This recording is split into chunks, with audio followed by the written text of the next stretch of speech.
What's up, everybody? GSL Code S is back. We're now halfway through the round of 16. It's been a great GSL so far. We've had a lot of fantastic games. Weirdly, we've ended each of our last 2 days with like some of the craziest games we've ever had. Yeah, day 1, day 2, Group A and Group B both finished on high notes, and especially on day 1, I felt really good about that last match that we had. It was a great way of coming back to the GSL here in 2023 and finishing on a high note. Yeah. After the first day, but here in Group C might be another really good day. Stats is back from his military service. He's competing again. I am super excited to see how Stats plays. He's honestly always been an inspiration to me. He's like the one Protoss that will try to play almost always exclusively straight up, like try to last in the late game. Yeah. Not that the other players don't do that, but there's a little bit more of a variety. Like if you had like a scale, right? Like, okay, parting would be all the way over here, like lots of cheeses, lots of crazy stuff. Stats is actually all the way on the other end. And we don't have that many Protosses that play like that in StarCraft 2 when you look at it. No, we used to have a couple more. Rain comes to mind when he was playing StarCraft 2 back in the old Star League days. Right. He would have this really kind of slow and passive play style that kind of mirrored what Stats also pioneered later in Legacy of the Void. But, since Rain has retired, it really does feel like for a long time, Stats was the Protoss player carrying that kind of slow defensive macro play torch. Right. And we've kind of seen it in some online leagues over the past couple of weeks with, Stats like getting his feet wet, starting to compete again. I mean, it's been maybe, I want to say about 2 months since he started playing again, at least in online I think tournaments. that's correct, yeah. And so I don't know how active he was in the military. That's another thing. Yeah. Like some of these guys, they just don't play at all. Others have been, in their downtime, they'll ladder and grind. By the way, guys, this is all crowdfunded now. So if you want to support the prize pool, all this money, by the way, goes to the prize pool minus the small cut Patreon takes. This is the way to do it. Whether you are using dollars or whatever currency you want to donate, or if you want to donate star balloons. Star balloons are so perfect. We do take star balloons here. Yeah, if you go to Africa TV, you can donate some star balloons. Yeah. Also, I think there is a new tier on Patreon, if I'm not mistaken, this Code A Plus tier between Code A and Code S. Because previously, the match replays were the $30 tier, which I know a lot of people wanted that, but very expensive, and it seems like GSL's brought that down to the $10 tier. So if you want to get your hands on some cool replays, as we've had some great games. And those rewards go out on Monday. Yeah. Just so you guys know. So if you sign up, you don't see anything, it's coming, don't worry. But the support's appreciated. And honestly, I'm just glad to be back casting GSL. It's sad we had to downsize a little bit. We don't have the same publisher support that we had before. But I'll tell you what, man, the games, they speak for themselves. Yeah, the game quality is the same. You know, it did feel a little bit different coming to the studio for the first time without having a live audience here at the GSL. Sure.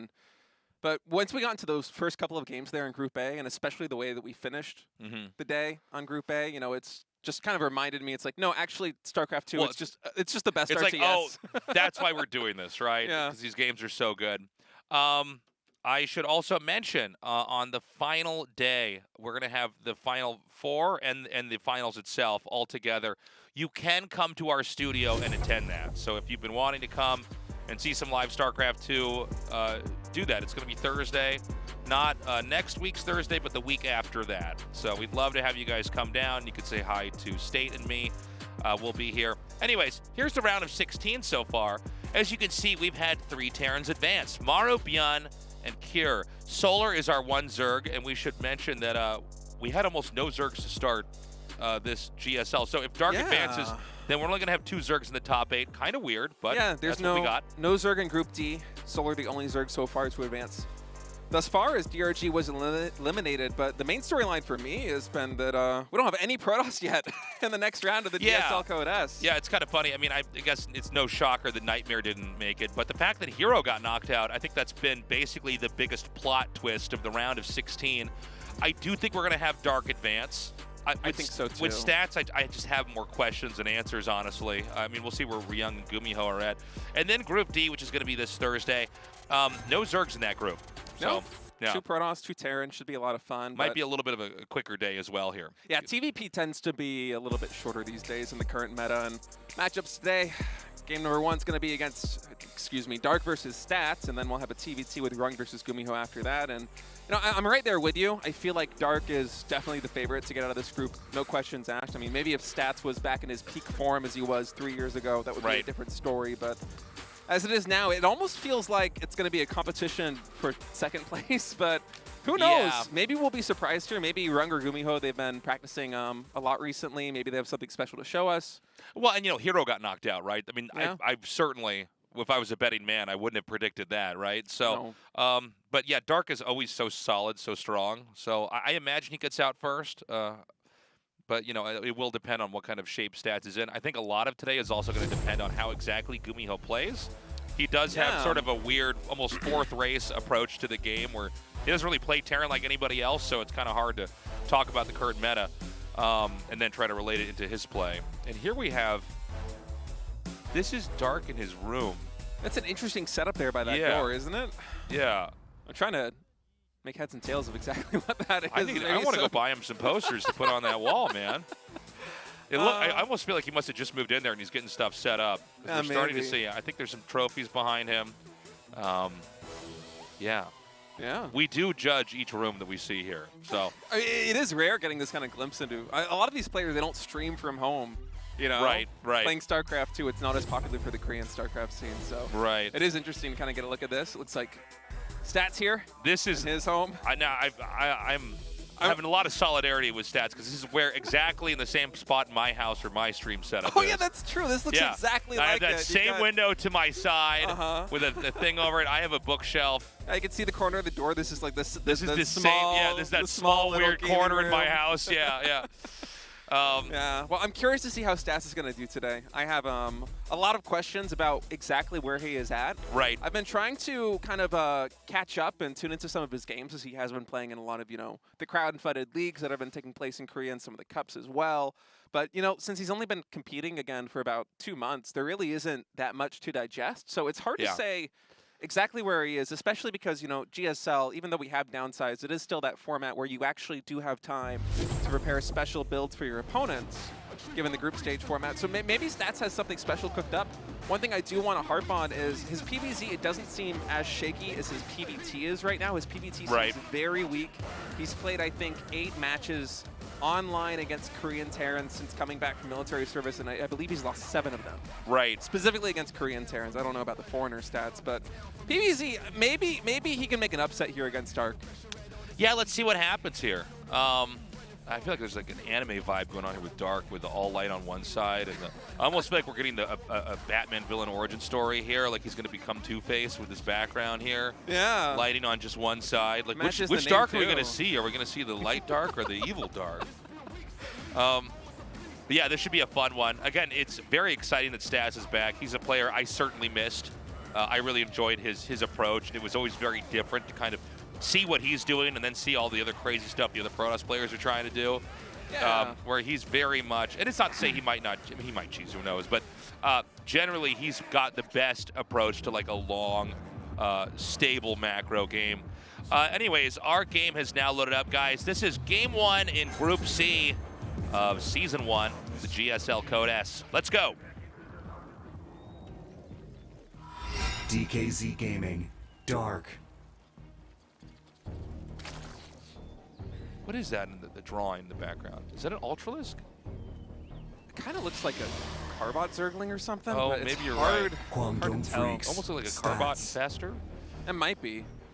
Dark does love his Infestors. He likes all those wonky Zerg units. Swarm hosts and Infestors.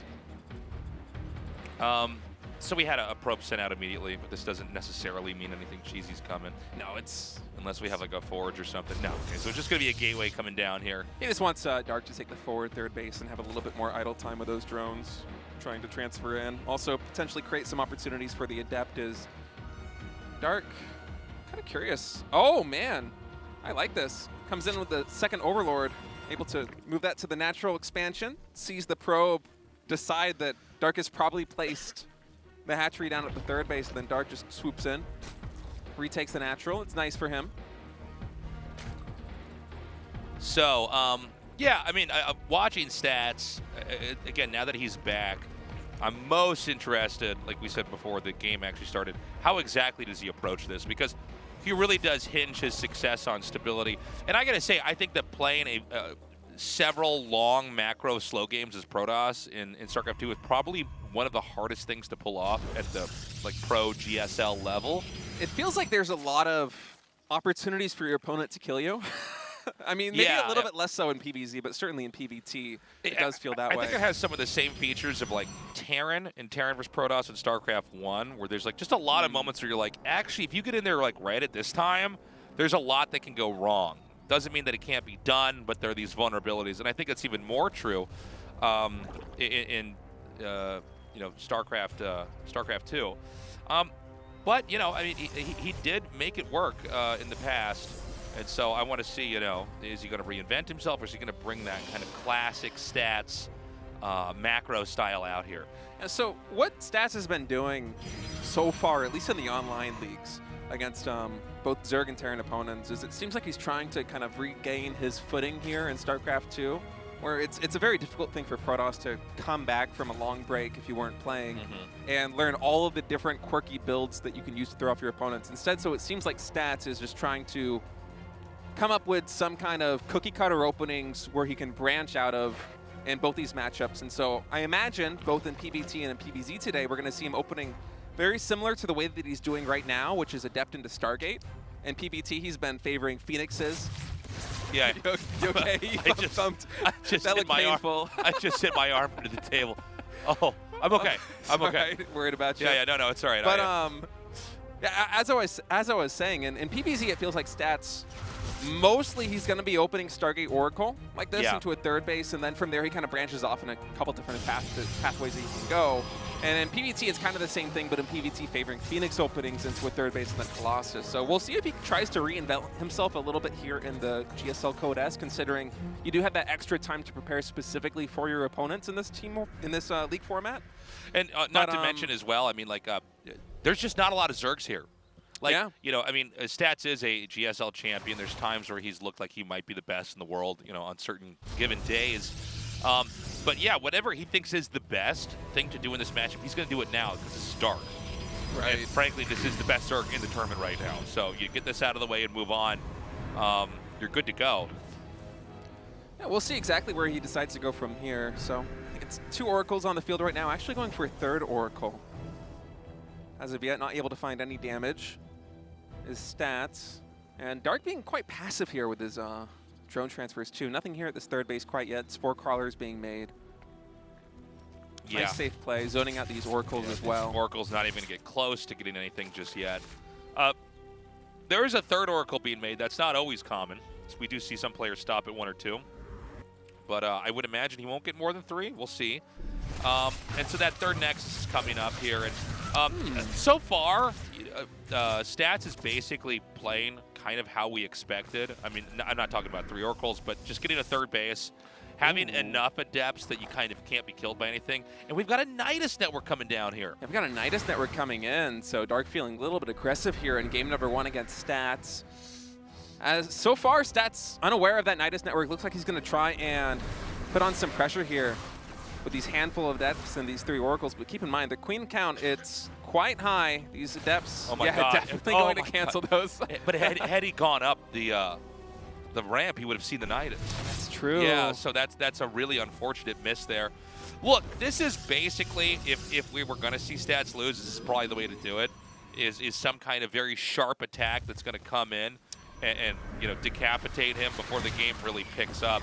Now, I thought the Nidus was going to be made in the main, but in fact, it's going to be made just in between the 3rd base and the 2nd base. Yeah, Dark sends in the Overlords to the main base and sees there's no gaps in Stats' vision, so instead going to be pushing here between the natural and the 3rd. And these Queens, that's a lot of Lings as well. It's going to be tough for Stats to defend this. And now Nidus Canal going up in the main base. Shield battery finished here at the natural expansion. That Nidus is getting reloaded right now with Lings back at the home base. There is a cannon Dark that's warped in over here at the natural. Stats is unaware of this, so this is going to do a lot of damage. And I love the double Nidus. I almost wish we saw this a little bit more here. He is going to try to target down that Nidus. I only see two. Oh, it can't transfuse. Oh, it barely gets on a creep spread. Oh my goodness. The transfuses are insane. Barely. And there's another Nidus. Yeah, it doesn't matter. I mean, that's exactly why you want to get 2. Those transfuses were wild, man. And now, all the infrastructure is under threat right now. He's going to get another Nidus. He's actually bringing this right out in the front to just rally more units on top of this. There's only 1 Oracle left. It's extremely low on HP. It could be sniped by these Queens, and it is. And am I wrong? I feel like this game is almost over here. I would imagine with the next plume of Lings that comes out, we're just going to see Stats have to tap out. I think it has to be. I mean, there's 2 gateways in the Stargate right here in the main base about to be unpowered. I don't think these shield batteries are going to get up. 20 more Lings in production. Those will be reinforcing very soon. And Stats for now, he's trying his best to hold on, but this is looking quite dire. I mean, I feel like it's going to take a miracle here. That's so many queens, and yep, Stats taps out. Dark takes game number 1 in quite rapid fashion with that Nidus Canal play. Yeah, I mean, what are you going to do, right?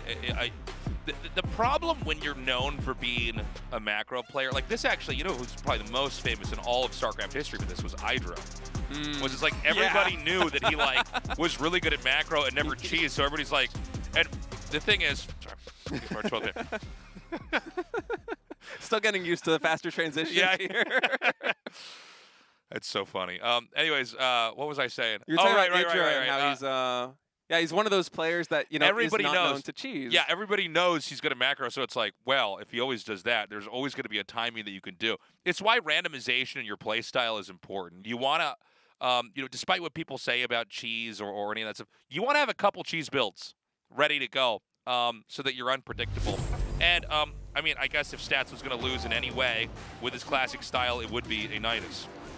Yeah, I mean, we've seen that story time and time again, and often it feels like Dark is the player that's doing it to Protoss here at the GSL for those Nidus Canals. But, I mean, for Stats, that's a little bit of an unlucky draw. We'll see if he's able to turn it around here as we're getting ready to load up our game. Set number 2 will be played on ESL Grezvin.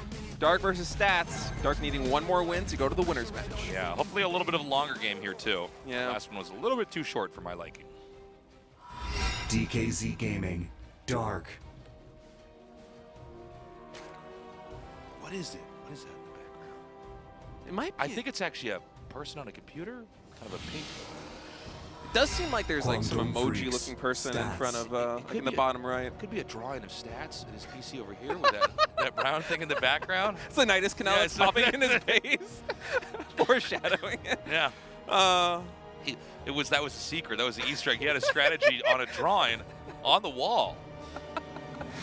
Oh man, I wish I was good at these games. I would do fun stuff like that if I was still a good player, but I don't have this skill. No, you're in the retirement home with me right now. Yeah. We're talking about it. All right, so we're gonna have another cheeky strategy here from Dark. Took a very roundabout pattern to get here, and it's gonna be a proxy hatch outside of the base of Stats. And I love seeing this kind of quirky play coming out of Dark, and it's exciting. Don't get me wrong, but I am a little bit sad that I'm not seeing what Stats really has in store for us. Like, welcome back to the GSL, Stats. Here's a Nidus Canal and a proxy hatchery. Yeah, good to have you back here. Now get out of here. I'm going on to the winner's match. Wow. All right, so when Protoss wall in at their entrance, it makes you safe for later parts of the game, but obviously in a moment like this, it's actually a vulnerability. Now he's going to see the hatchery, so good read there. Maybe Dark a little bit too cavalier with how close that is. Do you know exactly what type of rush this is? Because there's always a couple different things you can do. He's getting gas, so I imagine that roaches? We're going to have roaches or ravagers mixed in with this. I mean, it could be for speed, but I kind of doubt that. I don't know.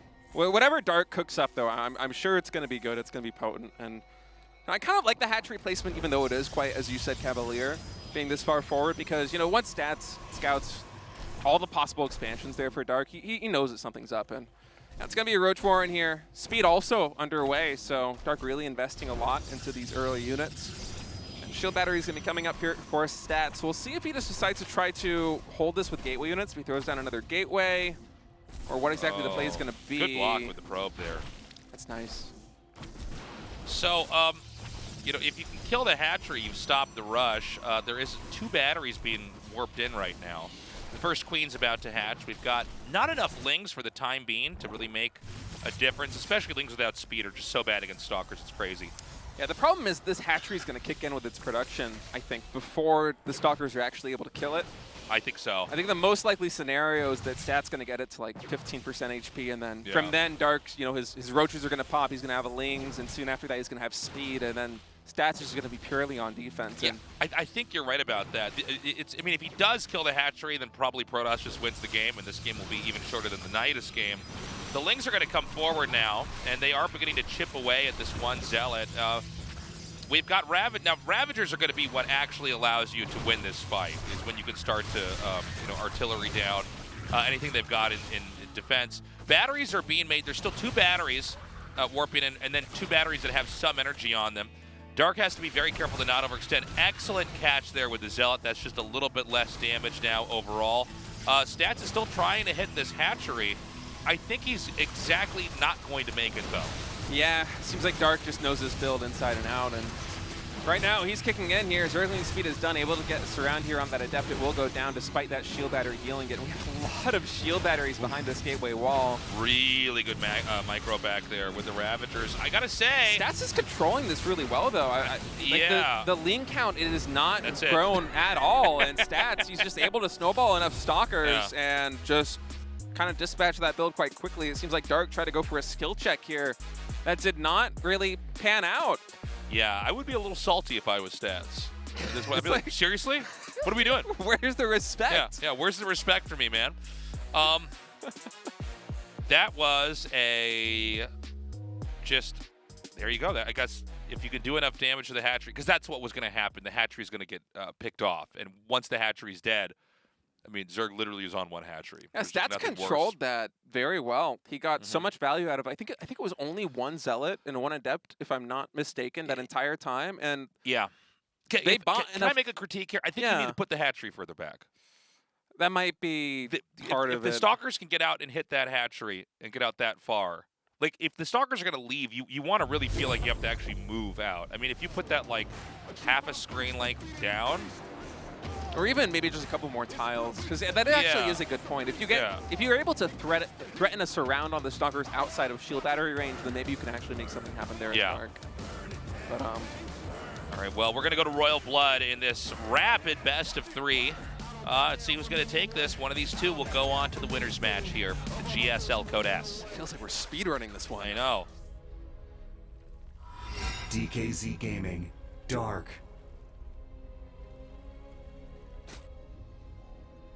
Just need to get a bookshelf back there, maybe some posters. Interior designer Tasteless here to save the day. Oh, yeah. Guangdong Freaks. Stats. I'm going to be critical. Yeah, you've got a nice apartment. I'm gonna go out here. I'm gonna make some people mad right now. Is what I'm gonna say. I watch a lot of streams. Okay, Koreans don't decorate their streaming rooms. Maybe the StarCraft players don't too much, but I've watched a lot. My girlfriend's Korean. She also watches streams. I've seen a lot of Korean. is this a streams. trend? It's just like it's just like lots of white walls. Yeah. You know. Get some posters. Get some action figures. Now I'm getting self-conscious Maybe get in my own streaming maybe setup get a back big at yeah. I home. bet yeah. I bet your room looks like an asylum room too, doesn't it? It's just- Yeah. Yeah. I like no taste. Yeah, It's when you're actually not okay. when you're not playing StarCraft, you're in your straitjacket, banging your head on the wall in there. Like, yeah, man, decorate. You know who's got a great streaming room? Maximilian, dude. Have you seen his room? I think it's been a while since I've seen his streaming room. Has he got like all the lights set up and everything like It's that? got lights. It's got cool action figures and posters and classic games back there. Now, who had a good streaming room in this GSL? Solar did. Yeah, Solar had He had a good cool one. room, and he had little dogs walking around, little coach dogs back there. That was fun. Solar's married, isn't he? Yes, he is. That's probably why his room Oh, is... maybe his wife did that. That's Yeah, probably yeah. why his room is looking so good. That could be. That could be. Us StarCraft gamers, Yeah, we don't have yeah. the brain capacity for that. We're too busy. Yeah. It's either I found with StarCraft people, it's either their homes are not decorated or they never listen to music. It's one of those 2 things. With the people you meet, where you're like, you just don't listen to music. You just don't go to concerts. Like, no. I'm like, okay. Yeah. It is interesting when you get to like the upper echelons of really any kind of field, and StarCraft 2 Yeah. is one of those fields. Yeah. You kind of get to some outliers, and yeah, there definitely is a trend in terms of Yeah. a lot of pro players that stream but aren't professional streamers. Yeah. Just kind of being in the exact same setup that we've seen time Yeah. and time again here at the GSL. It's so funny. And you watch like these other guys stream. Like if they stream full time, if that's their main source of income as opposed to sponsorships or tournament Right. winnings, then yeah, they're gonna put a lot of effort into it. It is but- fun to decorate a stream room, though. be like, what's the cool gamer stuff? I'm gonna put it all here. I've got a lot of cool ones in my room too. I've got I got that bookshelf thing I've going got a on. bookshelf. I've got some cool drawings. I've got some Tastosis memorabilia. I've got original version of Chrono Trigger. It's unopened. Wow. Yeah, all sorts of cool stuff like that. We got a little bit of a Ling run by here. I'm surprised these ones look at got this. in. This Ling is actually going to kill a probe. There's 2 probes that have been killed so far. This is actually highly unusual, by the way. Oh, almost lost 3. That was close. And this is quite a bit of idle time, too, but only for a couple of probes. I mean, losing 2 probes this early, it sucks here for stats. And I wonder if we're going to see the same build as we saw in game number 1. This is, again, kind of his bread and butter, is this very standard. I mean, it's not that only stats is the one doing this, right? Yeah. You know, gateway into Adepts, into Oracles is just about as basic as it gets here. And oh no, we have another run by coming in. Okay, There were Adepts here just a moment ago. This is kind of falling apart. Where were the Adepts, though? I think they had just moved out again? of the natural ramp, so Okay. they're already back here. I mean, not only is Dark getting 3 probes in total, but this is so much scouting. He knows exactly where Stats is set up, and look at Stats' mineral bank too. He wants these units to be securing a 3rd Nexus right now. He's at 400 minerals, but instead, these Adepts are just kind of playing ring around the rosy here with these Zerglings, and this is one of those things that I guess you kind of lose your touch for a little bit.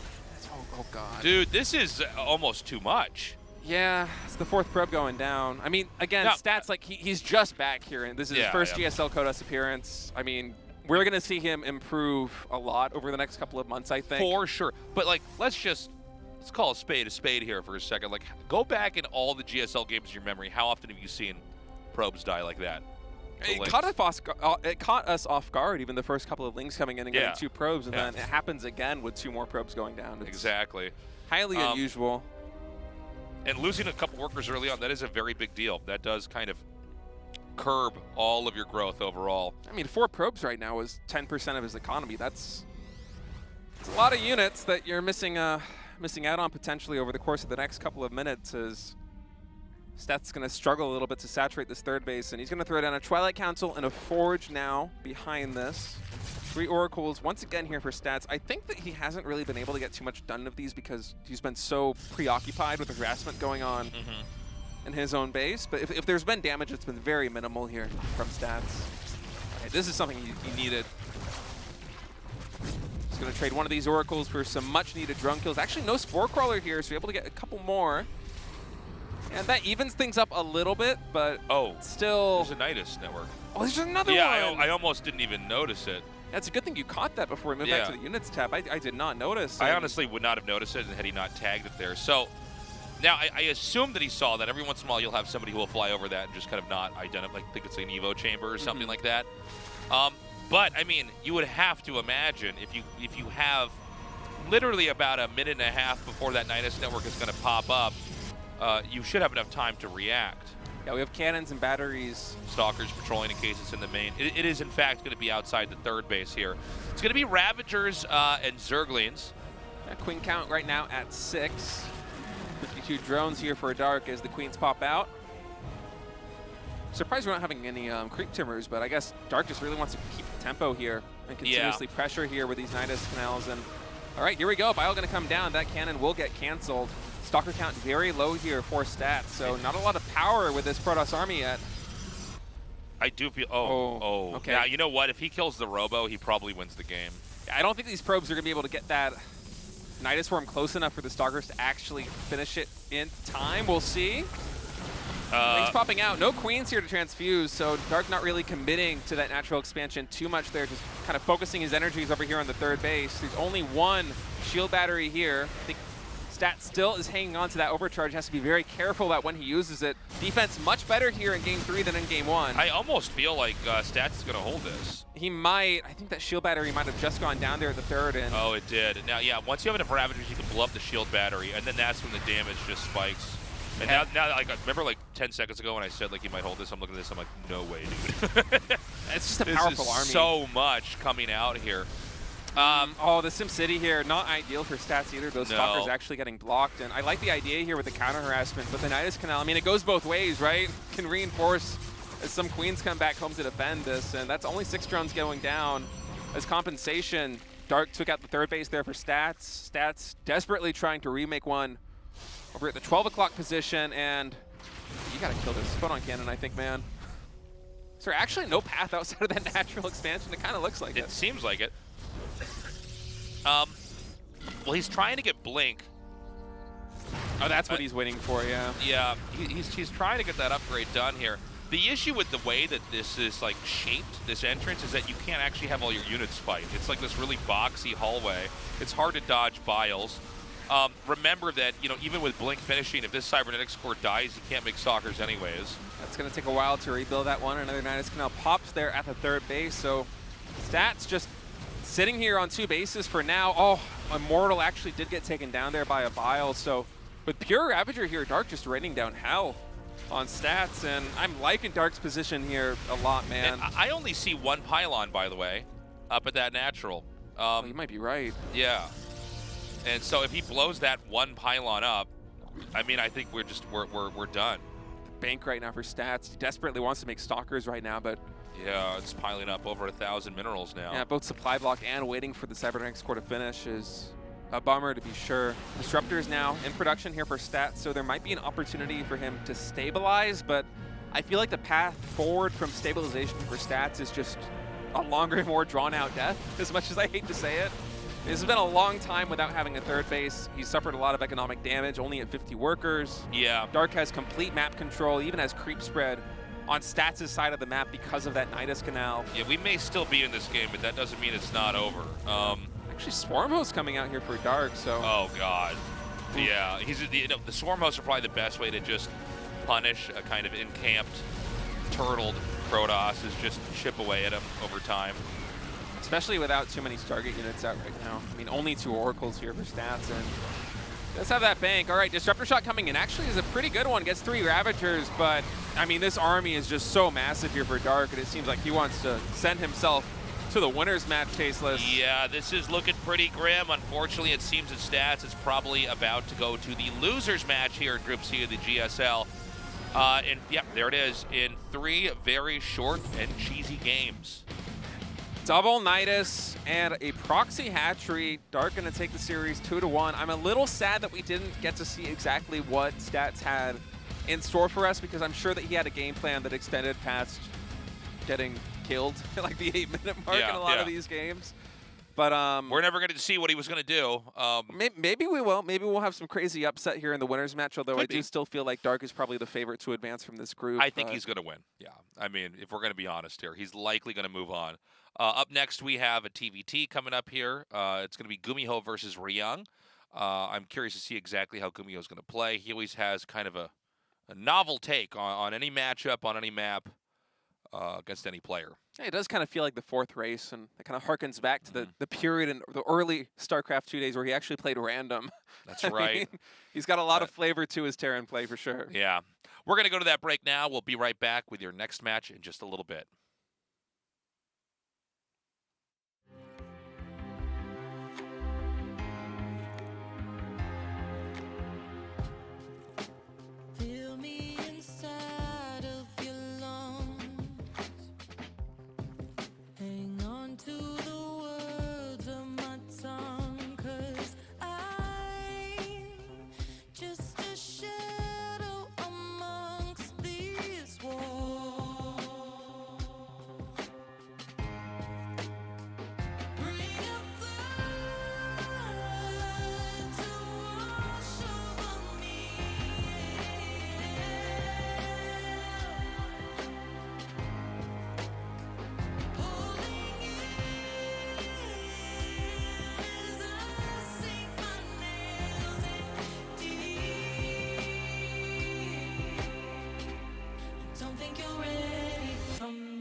Don't think you're ready for me. Don't think you're ready for me.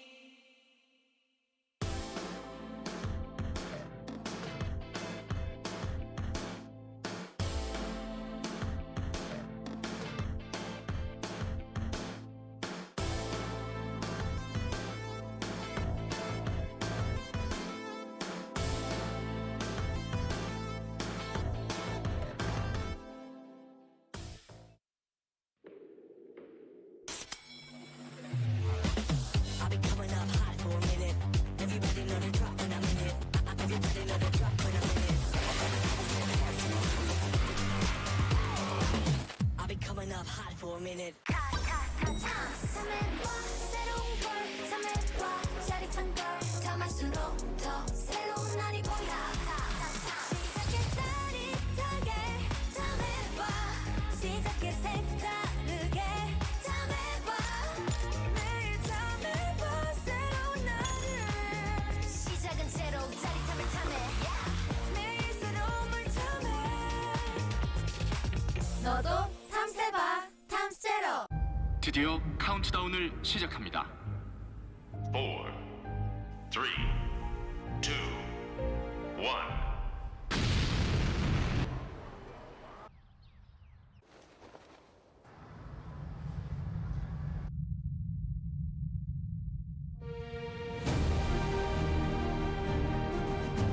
떴다. 제로 칼로리로 기분까지 가볍게. 밀키스 제로. 참해봐 새로운 걸 참해봐 짜릿한 걸 참할수록 더 새로운 날이 보여 시작해 짜릿하게 참해봐 시작해 색다르게 참해봐 매일 참해봐 새로운 날을 시작은 새로 짜릿함을 참해 매일 새로움을 참해 너도 탐세봐 탐세로 I'll be coming up hot for a minute. Everybody know the drop when I'm in it. Everybody know the drop when I'm in it. I'll be coming up hot for a minute. Today's matchup. Dark. Stats. Ryung. GuMiho.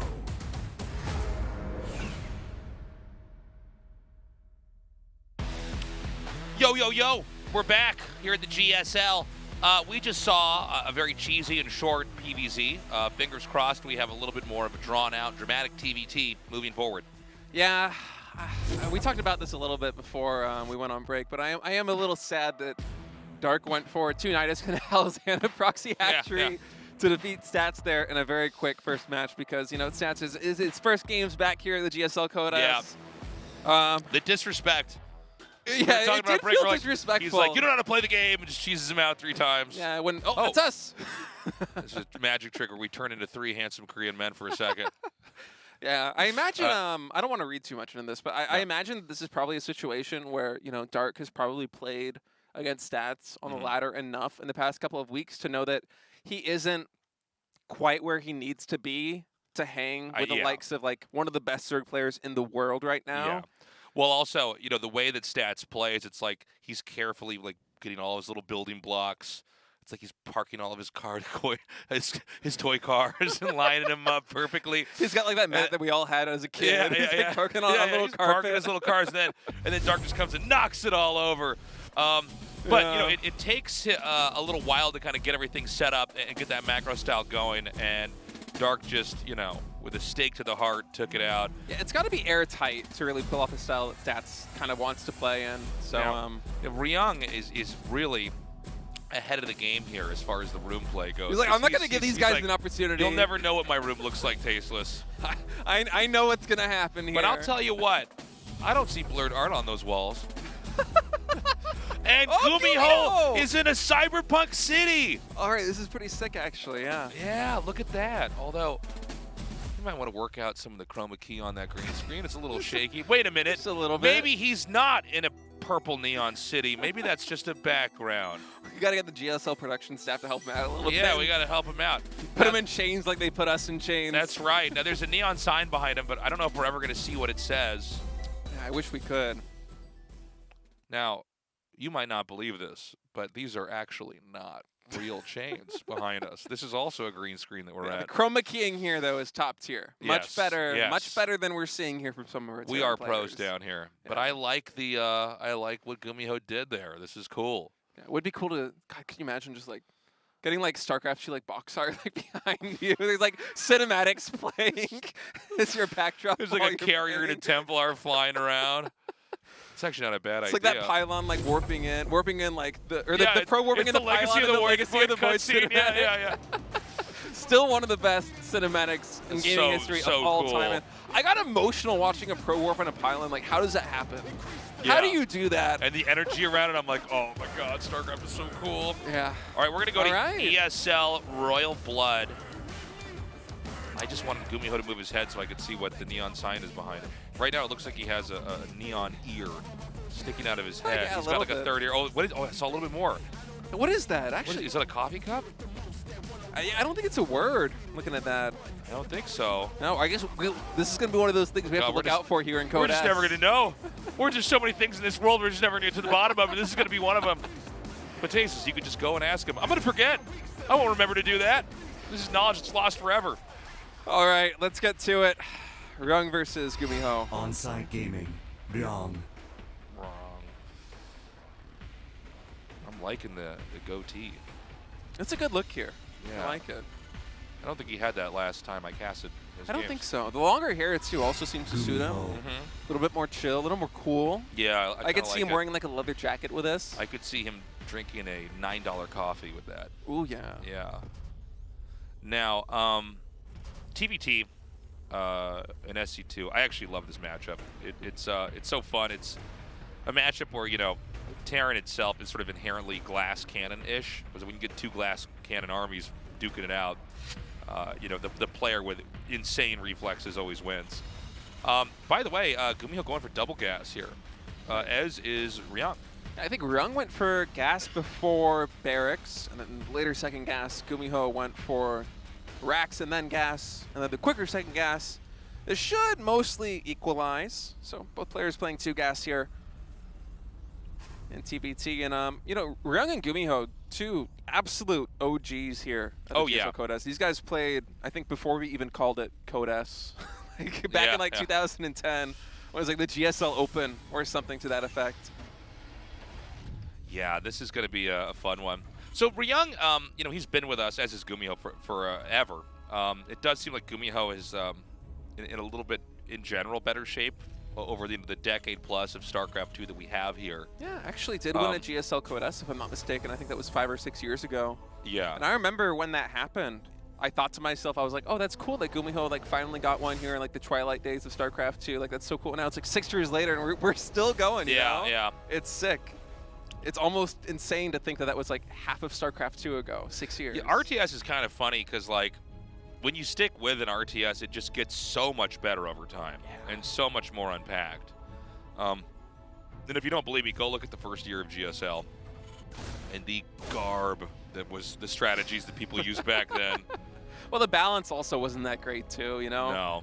I mean, 5 racks Reaper in every single TVZ. Steps of War, Queen rushes. Queens were fast off creep. And I mean, for that reason, I feel like Fruit Dealer winning the first GSL was like the ultimate. I don't think that will ever be topped. it's funny when you get a tournament with like the perfect story and the 1st season of GSL where it's like, even his background, he was selling fruit with his family on, out of a truck or on the side of the street, and all the Zergs were not making it, and then he's the Zerg that wins. It's just like, it's too good to be true, you know?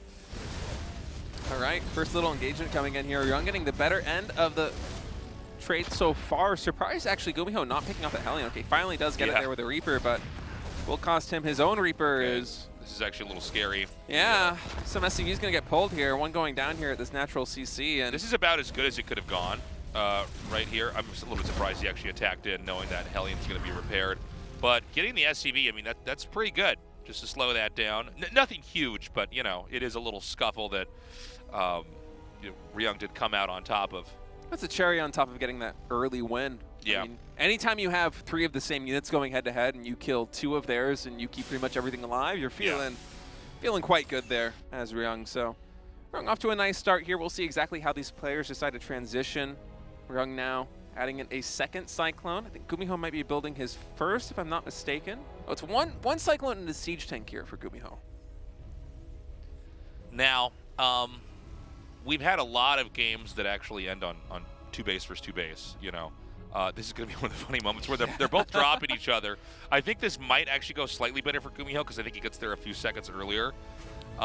What is actually ready to receive this? I see 2 Marines, which is basically as good as nothing for what's coming at him. There is a Cyclone here out for here. Ryung, Okay. so I don't mind this too much on Ryung's side. I'm a little bit more worried about GuMiho with only a Siege Tank, depending on where that one's positioned. Yeah. Right, Ryung locking onto the medevac, puts a timer on this as if GuMiho wants to get out of here. Actually loses the Marines, and in the meantime, Ryung coming in with a drop here. I mean, that Siege Tank, it's not as Oh versatile my God. as the Cyclone is. Oh, he actually does get it picked off. That was huge. Yeah. It seemed like there was just enough damage, like building up, that the tank would die, but he actually saves that at the last second. I'm surprised Ryung didn't go for the lift there, as both players going to kind of lick their wounds as their drops didn't go exactly to plan. As Ryung is quite brave here going for that low ground CC. Yeah, I mean, maybe a little bit too cavalier with that. He is actually, that's kind of a funny back and forth. So neither Cyclone's going to be picked off. He's going to get ready up in the main to intercept that if it comes in. GuMiho's going to go back, I think rightfully so. So GuMiho has been more focused on getting tanks, which means he's going to be more focused on an actual push later on, where it seems like Ryung is actually accumulating more Cyclones. I feel like had you made me guess who was who, I would have thought that the blue player was GuMiho in this game, and Ryung would be the red player. But in fact, it is going to be GuMiho going for a more standard tank push. He's going to go all the way up north, it looks like, and maybe try to actually push into the natural, hoping that the third base is going to be over-defended. It looks like he's trying to decide exactly how he wants to approach this push, because he does have a good idea that Ryung is going for this low ground CC, as GuMiho now is doing himself. And GuMiho, I think with a 1 Siege Tank advantage, is going to try to press that as best he can, but so far for Ryung, I'm liking this from him. Picking off that other SCV. He knows that GuMiho's out on the map now. Scan coming in here at the third base. 2 Ravens on each side. GuMiho's sieging up now. Disables on both the siege tanks here. This is a nice engagement for GuMiho. Big disables, and the truth is that there's actually enough Marines. Oh, maybe he's not going to kill that tank, in fact. No, it's barely out of range. Yeah, but the auto turret will get it. And that's a big victory. Marines are expendable in ways that tanks just are not. I think that actually there's... Oh, no, I'm sorry. There's 2 Vikings on both sides. I thought I saw a third there for a second. But this is a pretty big deal because the command center is going to be forced to lift off.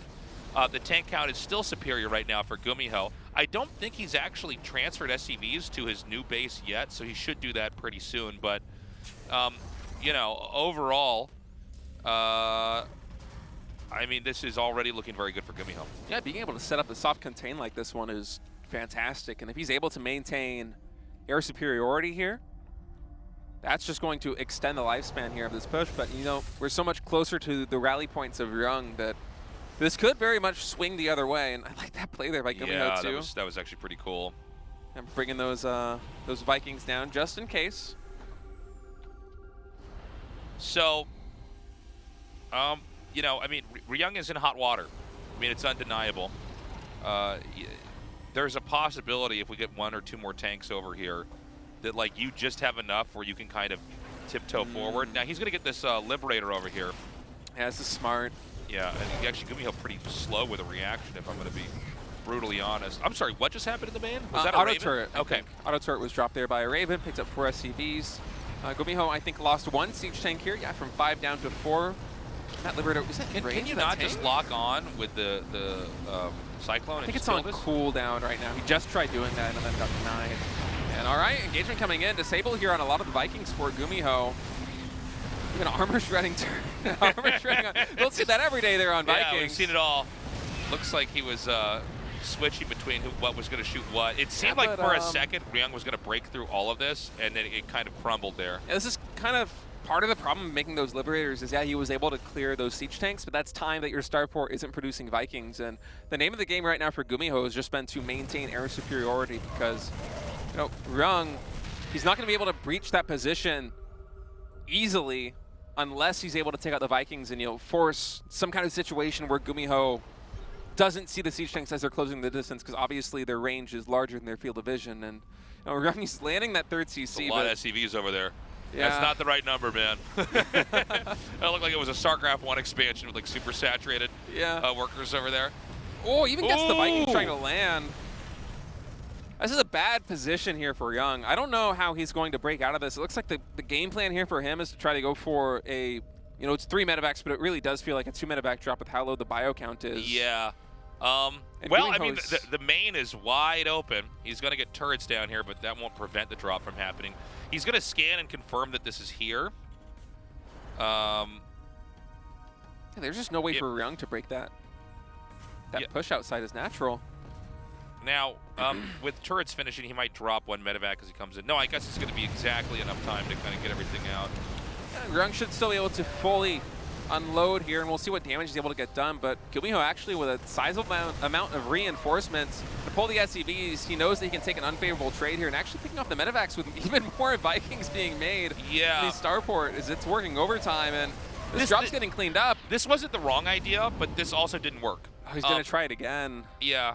I mean, look, you know, StarCraft games sometimes are really hard to break down, and sometimes they're really easy. This is actually a very easy one to break down. I mean, if he doesn't get a 3rd base in time, he'll just lose, because 3 bases is just better than 2. I mean, there's just not much else to it than that. So he's going to try to come out here. He'll probably land these Vikings, or not. I think he might just fly away. I mean, the soft contain did its job, and he's another armor shredding. A lot of interesting armor shreds coming through with not a lot of payoff, but yeah, GuMiho able to retain the Viking count, and that was nice for Ryung, resetting the siege tanks, but I feel like those tanks, they kind of paid for themselves in the lost mining time that Ryung had. I mean, he's only just now able to saturate that 3rd base. So his main and his natural, they're going to be running really low on minerals, and GuMiho still up, 10 supply, able to keep the pressure on. So, I mean, the game goes on. Ryung has done a good job. He broke free. I do think GuMiho probably should have tanked the Vikings and dropped them to try to get more damage with the siege tanks, because I think then it would have been a little bit more of an easier attack. Who knows, though? Regardless, there's an orbital over here, a line of tanks. Ryung seems intent on trying to take a fight. We should point out that if Ryung keeps trying to break this 3rd base and it doesn't work, I'm sorry, if GuMiho keeps trying to break Ryung's 3rd base is what I meant to say, and it doesn't work, it's going to be long-term a huge loss for GuMiho, and he basically has played this game out incorrectly. I think he has to play it kind of slow here. You have air superiority, so just kind of inch forward when you can. Just take it bit by bit. And for Ryung, I mean, the question now that he has the 3rd base is, how is he going to be able to secure that 4th base? Because I guarantee you that main base, that natural expansion, with how many SCVs we're mining from those patches, could be losing saturation even more quickly than GuMiho. Actually, hold that thought, as Ryung now coming in, decides to break this. Actually picks up a lot of the Vikings there, so a bit of an overstep there from GuMiho. And meantime, coming in the main base with a medevac drop, 8 Marines. Yeah, he's going to do this drop in here right now. And, I mean, this is really just not doing much of anything, to be honest. I'm worried, yeah, GuMiho might have kind of played the wrong game. You know, there's moments where you want to contain, and then there's moments where you have to give up and then go into a little bit of a longer game. And I think the overall tank count, which I don't know exactly what it's at, but I can guarantee you that Ryung has, oh, there it is. I can guarantee you Ryung has more. Yeah, okay, you know what? No, I take it back though. I thought he had way more tanks than that. GuMiho's I thought it was factory like, enjoyer, man. Yeah, I thought it was like 7 tanks to 2, and it's like 5 to 4. I'm like, oh, well, that's like, you know, whatever. TVT, I take it back. TVZ, TVP, GuMiho loves that 2nd factory. So although he's been losing a lot of tanks, like you're right about that, he's just been producing a ton as well. So he's going to look to catch up in that. And overall, I still like GuMiho's position more, but you're right. It does feel like there have been times where he overextended a little bit. Now, coming in, trying to pick up a couple more Marines. It's a nice trade there for GuMiho. He's trying to compound on the lead that he has, but I do think that Ryung has some play here if he's able to get a 4th base up and start to solidify his position back at home. And he's actually looking to get kind of aggressive, but that's a lot of Marines here for GuMiho. Yeah. That's a big army. Yeah, he was ready to catch that for sure. He intercepts that. Even though this game has been close, it is still GuMiho just slightly ahead. His fourth base is going to finish at 6 o'clock. Ryung really, for the first time in this whole game, actually active on the map. I mean, he was basically getting beaten up and isolated for a lot of this, but it seems like he's hungry to come out now. Yeah, the past couple of trades going Ryung's way has given him a lot of breathing room as he actually has an army supply lead right now. There is an upgrade on the siege tanks here for GuMiho, and I don't believe Ryung has that yet. They're both going around each other, which usually means this is going to be a base trade. Ooh. And oh my god, all right. Big siege tank hits though, that's a lot of Marines coming down here, and I think you're right, Stacey. We're gonna have another base trade as GuMiho just going full force here into the natural expansion of Ryung. I think GuMiho's gonna win this. He might, but look at the siege tank counts right now. GuMiho's got completely reset all the way down to 1. True. Only has about 20 more Marines. A lot of those are gonna die here, push as Ryung pushes up the map, but yeah, you know what? I think you might be right. I think the problem is that there are more command centers that can float away here. And the way that GuMiho came in with a base trade, he basically massacred every single SCV. Like, I'm seeing there's 4 workers now. Look at the Marine counts. Yeah. Almost double right now. Actually, more than double here for GuMiho as he just continues to compound that lead. And Ryung's going to give his best shot, but this just did not shake out the way that he was hoping for. And I think from here, if you're Ryung, I mean, this is the GSL Codas. You're going to play for the win, and if you can't play for the win, play for the tie here as a Terran player. But I don't think that's going to work against GuMiho. GuMiho's army is just too big. And, oh my goodness, +3 is actually going to finish. Yeah, that's unfortunate. But I think that this ship has sailed. You know, there's enough resources available here and enough SCVs in the game for GuMiho that he can just basically bide his time. He's just going to repair this and try to, you know, save up what he can. And I think we're going to be going into Game 2 momentarily here. I got to say, GuMiho, kind of an impressive response to this whole situation. I mean, really good instinct on his part to identify, like, no, I can actually just cut right through here. And it was not just that he base traded first, it's the way he did it. He made sure to wipe SCVs along the way. And GuMiho basically can create opportunities for himself in ways that Ryung can literally only fight for a draw at this point in time. Yeah, and if Ryung had complete information, I think he probably would be tapping out right now. But as it is, I mean, you're playing in the game. You don't know. Okay, I lied. I was wrong. Actually, there's one command center that's going to land over here. Oh, is there? So he could mine resources. I thought he killed all the command centers, but you guys get the idea. Yeah, it's still the same case, right? Where GuMiho was able to actually navigate this successfully. And whoa. He's gonna pull back after those first couple of That was a shots really come bad in. A move, by the way. It's like, keep your infantry together. He has like 2 control groups. Like, oh, that's so funny. It's kind of an interesting situation. I mean, it makes sense for GuMiho to kind of like split up these groups of Marines because he knows that he is literally twice the Marine count as Ryung. So the worst case scenario is, you know, you trade evenly and then you just have Marines and they only have tanks. It's really if Ryung's able to get some Hail Mary play where he's able to get like the most insane siege tank shots of all time, like maybe Ryung's like mouse becomes unplugged or something and he can't micro them back. Or GuMiho's mouse, excuse me. Maybe his house is hit by a meteor, like who knows? Yeah, I mean, Ryung's going to continue to inch his way forward, but looking at the minimap, there are 3 orbitals currently stationed here for GuMiho, so a lot of mining going down, the thing 1,600 minerals. Yeah, he's got the right idea too with all these factories. Basically, like, Ryung could like leapfrog siege tanks up to that position, but you could literally just relocate your command center even faster. Yeah. We don't have any resources coming in right now for Ryung. He keeps getting spotted. Now there's 4. Hold on, are these? Oh yeah, he's actually gonna come up here and hit these factories. So this game might continue on. Yeah, the one thing that Ryung does have going for him is if he tries to entrench in a position, GuMiho can't really break it. I mean, 5 siege tanks plus all these Marines actually will hold off a pure Marine force here. Okay, so does he get this in the red? No, I don't think so. Actually, moving down to the natural, he does. I think he does. So remember that if the buildings just burn down, you win. Yeah, there's going to be only 1 command center left for Ryung after this. Okay, so that's gone.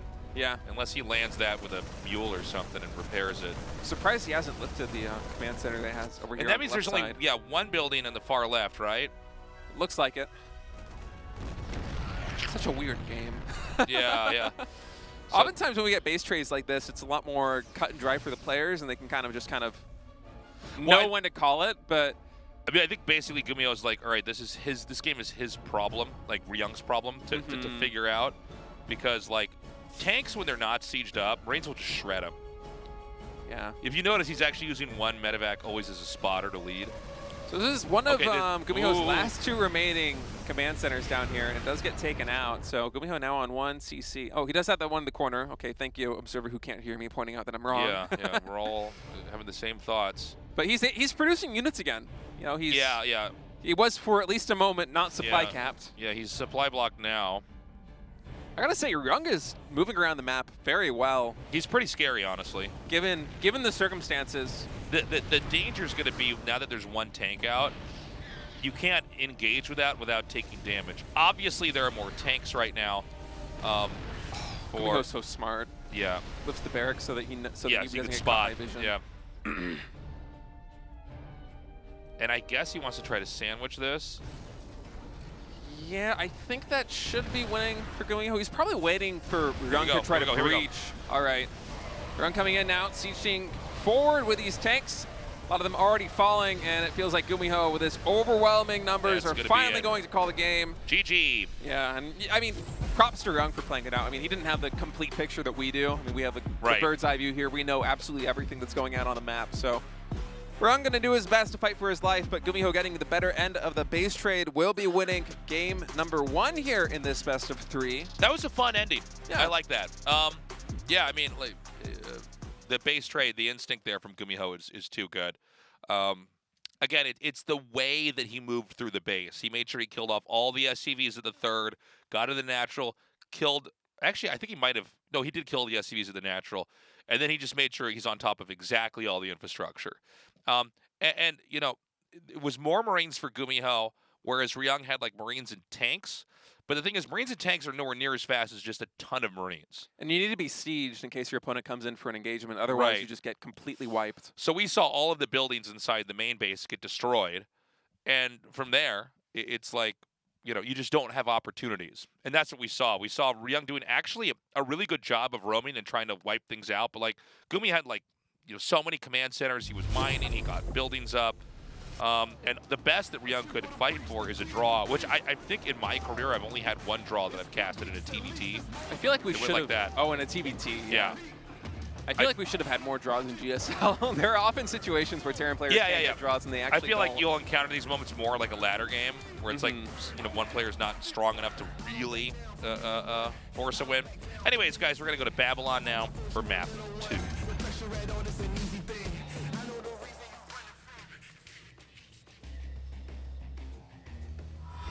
On-site gaming, Ryung.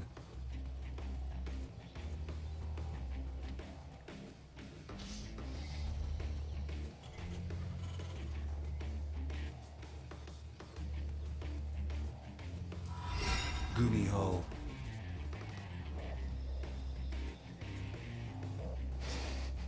I just noticed the flying cars around him, too. Yeah. I wonder if those are full of Marines or not. So, yeah, let's see what happens here in game 2.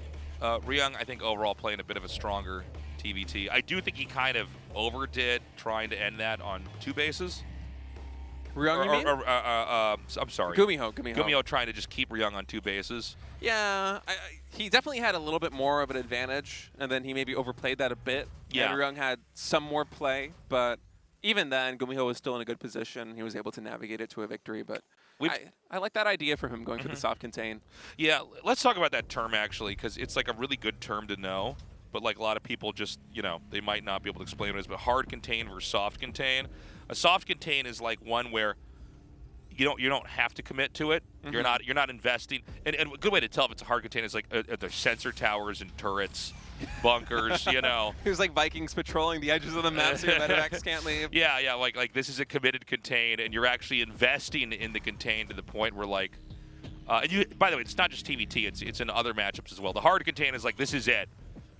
I'm trying to, like, entomb you in your base, and I'm going to hinge the game on that. Where a soft contain is you might set up a position where it's, like, hard to take the 3rd, and then you can, like, unsiege and leave it, and you're not losing anything by abandoning the position. It's easy to disengage from it. That's Yeah. actually a good point. You know, we almost never see hard contain type play. At the It's top more of a level StarCraft 1 2. thing. It's more of a StarCraft 1. I don't know why that is, but yeah. Yeah. It's I'm trying to think of a StarCraft 2 game where we see more hard contains. And I don't. That's a fun line of thought to go down. Yeah, because I feel like I've almost never said hard contain in StarCraft 2. I know. But when you started talking about hard contain and soft contain, I'm like, wait, Tasteless, there's another kind of contain. Yeah. Wait a minute. What are you talking about? I'm It's like, surely there is. It but does happen. Like, you know, Yeah, like just- a good example is like in StarCraft 1, you'll see these games. It's not that common, but you'll see the Zerg make a hatchery outside the Protoss's natural and just like make lurkers and sunks. Oh, weird. And just like drag the game out where it's like, you know, if you can't bust out, then you're gonna run out of minerals and just lose the game. Yeah. I think hard contain might have been something. I mean, no games immediately come to mind, but it might have been something we saw a little bit more in the early days of StarCraft 2 I think when so. bases mined out much more slowly. It was a little bit more similar to StarCraft 1. And I think also when StarCraft 2 first came out, people didn't know how to play the game correctly. I think so. They were just kind of importing these ideas from StarCraft 1. Oh yeah, we were bad. We were really bad when StarCraft 2 came out. Look at that mine in the grass. Did you see that? I did see that. So well hidden. You got to mow that, or you gonna mow that grass, man. No, you or don't gonna mow see the widow grass. mines? You want to hide it. That's true. Well, if I was playing against this guy, I'd make sure that this map was get a John Deere on this map and clean this grass up. I'm gonna die of widow mines. One of those like homeowners associations or Yeah, something. yeah, It's like, exactly. no, actually, I'm gonna report GuMiho. them. You're gonna get a Actually, letter. GuMiho. Yeah. Yeah. So far, everything's pretty standard, pretty cookie cutter here. TVT opening, both players going for gas expands. GuMiho right now going for the Raven and the Siege Tank. I think it was Ryung actually opting for the Cyclone. So kind of similar to the previous map with Ryung favoring Cyclones a little bit more than GuMiho is overall, which just kind of feels a little odd. I think of the Cyclone, Yeah. I kind of think of GuMiho more than a lot of other Terrans as like one of his units, But I guess it's just the approach that GuMiho has been comfortable with here in TBT. Yeah, like in this game, I hope we have another good one like the last one. That was actually a fun one because it was very technical early on, and then we had kind of the cool base trade that is, I guess, the high point of TBT really is when you start to have games like this. Yeah, they can get really crazy sometimes. Yeah.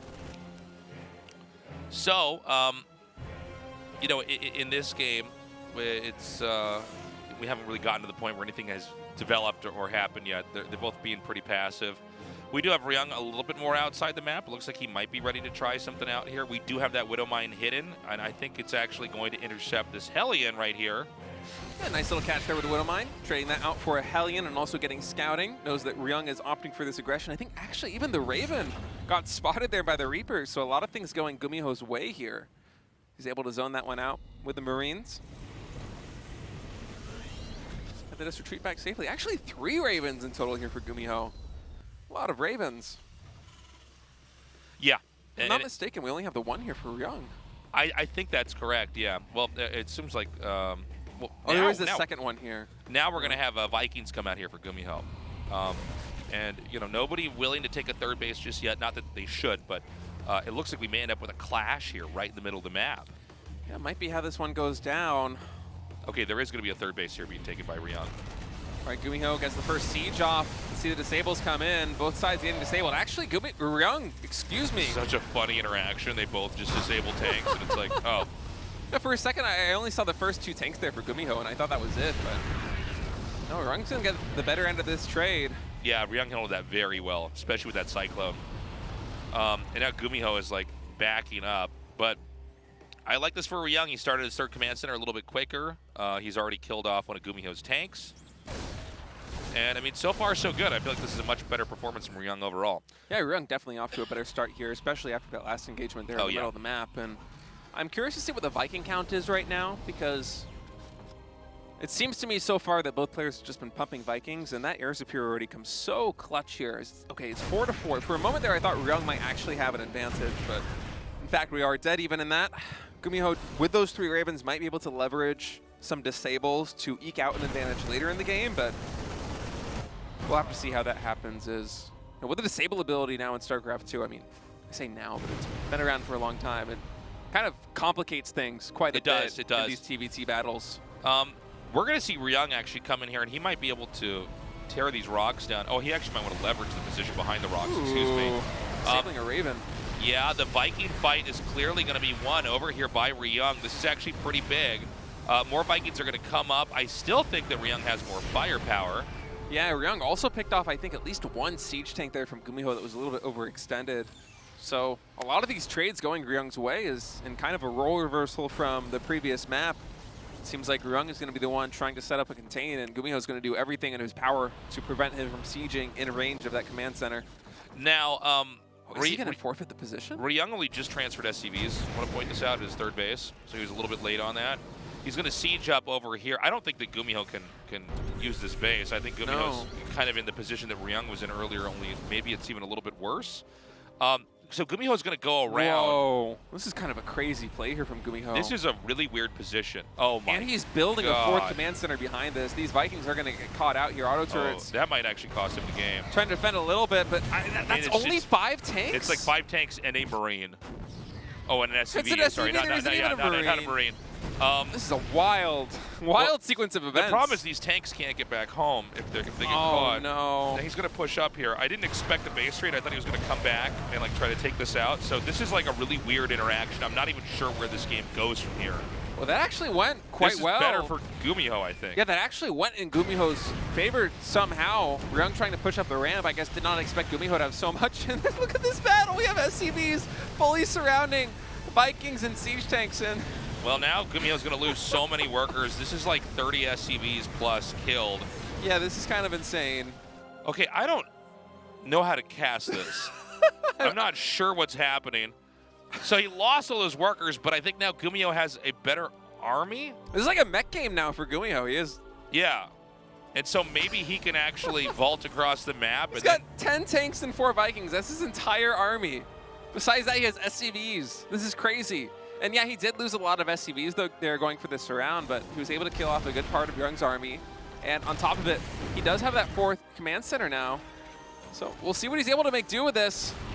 The Ritter now coming in, able to get more SCVs picked off. I guess the question is, can GuMiho actually just come inside and clobber Ryung and maybe just end the game? He does have a superior Viking count, and I mean, this is a lot of siege tanks. I mean, a lot of siege tanks. We might get kind of Ooh, that's bad. That's bad. Oh no! What is he doing? A misclick. Oh no! He needed those. Oh, that was so bad. GuMiho desperately needed those Vikings to actually get vision. I mean, without the Vikings, it's so hard to hold on to that defensive front you have there, and that was one of his key advantages. It is now Ryung with his superior mobility is going to be creating all sorts of problems here for GuMiho. GuMiho going to try to evacuate the 3rd base, but nowhere really for these SCVs to run. Ryung actually opting to take down the orbital command center. I think he will pick this one off, and that's going to be it. Very poor performance there from GuMiho. A lot went wrong. You know it's not good when you've got like, you're losing your 3rd and you have 4 or 5 tanks on the map, like roaming. It doesn't look right when you just see tanks. You're like, well, this isn't the whole picture. That was chaotic, and that did not really go GuMiho's way. It seems like Ryung is trying to process exactly how that went. Well, it was a very confusing game, to be honest. Like there were so many weird moments back there where it's like, I gotta say, I like the decision there by GuMiho to go for that counterattack with the siege tanks, because it felt like it kind of put the pressure there on Ryung, where Ryung, it almost seemed like he lost the thread of exactly where the game was heading, and he overcommitted with that attack up the ramp of GuMiho and lost a big chunk of his army, and then the SCV surround came in, Vikings landed, and a lot of the key units there got reset for Ryung, and so it seemed like GuMiho, with a pure mech army of siege tanks and Vikings, might actually be able to set up a soft contain. But, I mean, losing the Vikings like that and then the counterattack back at home, I mean, you have no mobility. You can't really... There's a reason we don't really see mech in TVT in general, and I don't even know if mech was GuMiho's plan coming into that game or if that's just kind of the way it went, considering... Well, he's like the one guy that's still doing mech, but not doing, I guess, the classic style of mech. He has like a more mobile style. Really, that one didn't even look like GuMiho being GuMiho back there. That was a very obtuse game. But now we're going to go to map 3 on Dragon Scales. We have some great map names here in StarCraft too, man. Scales from what? A dragon! All right, guys, let's go.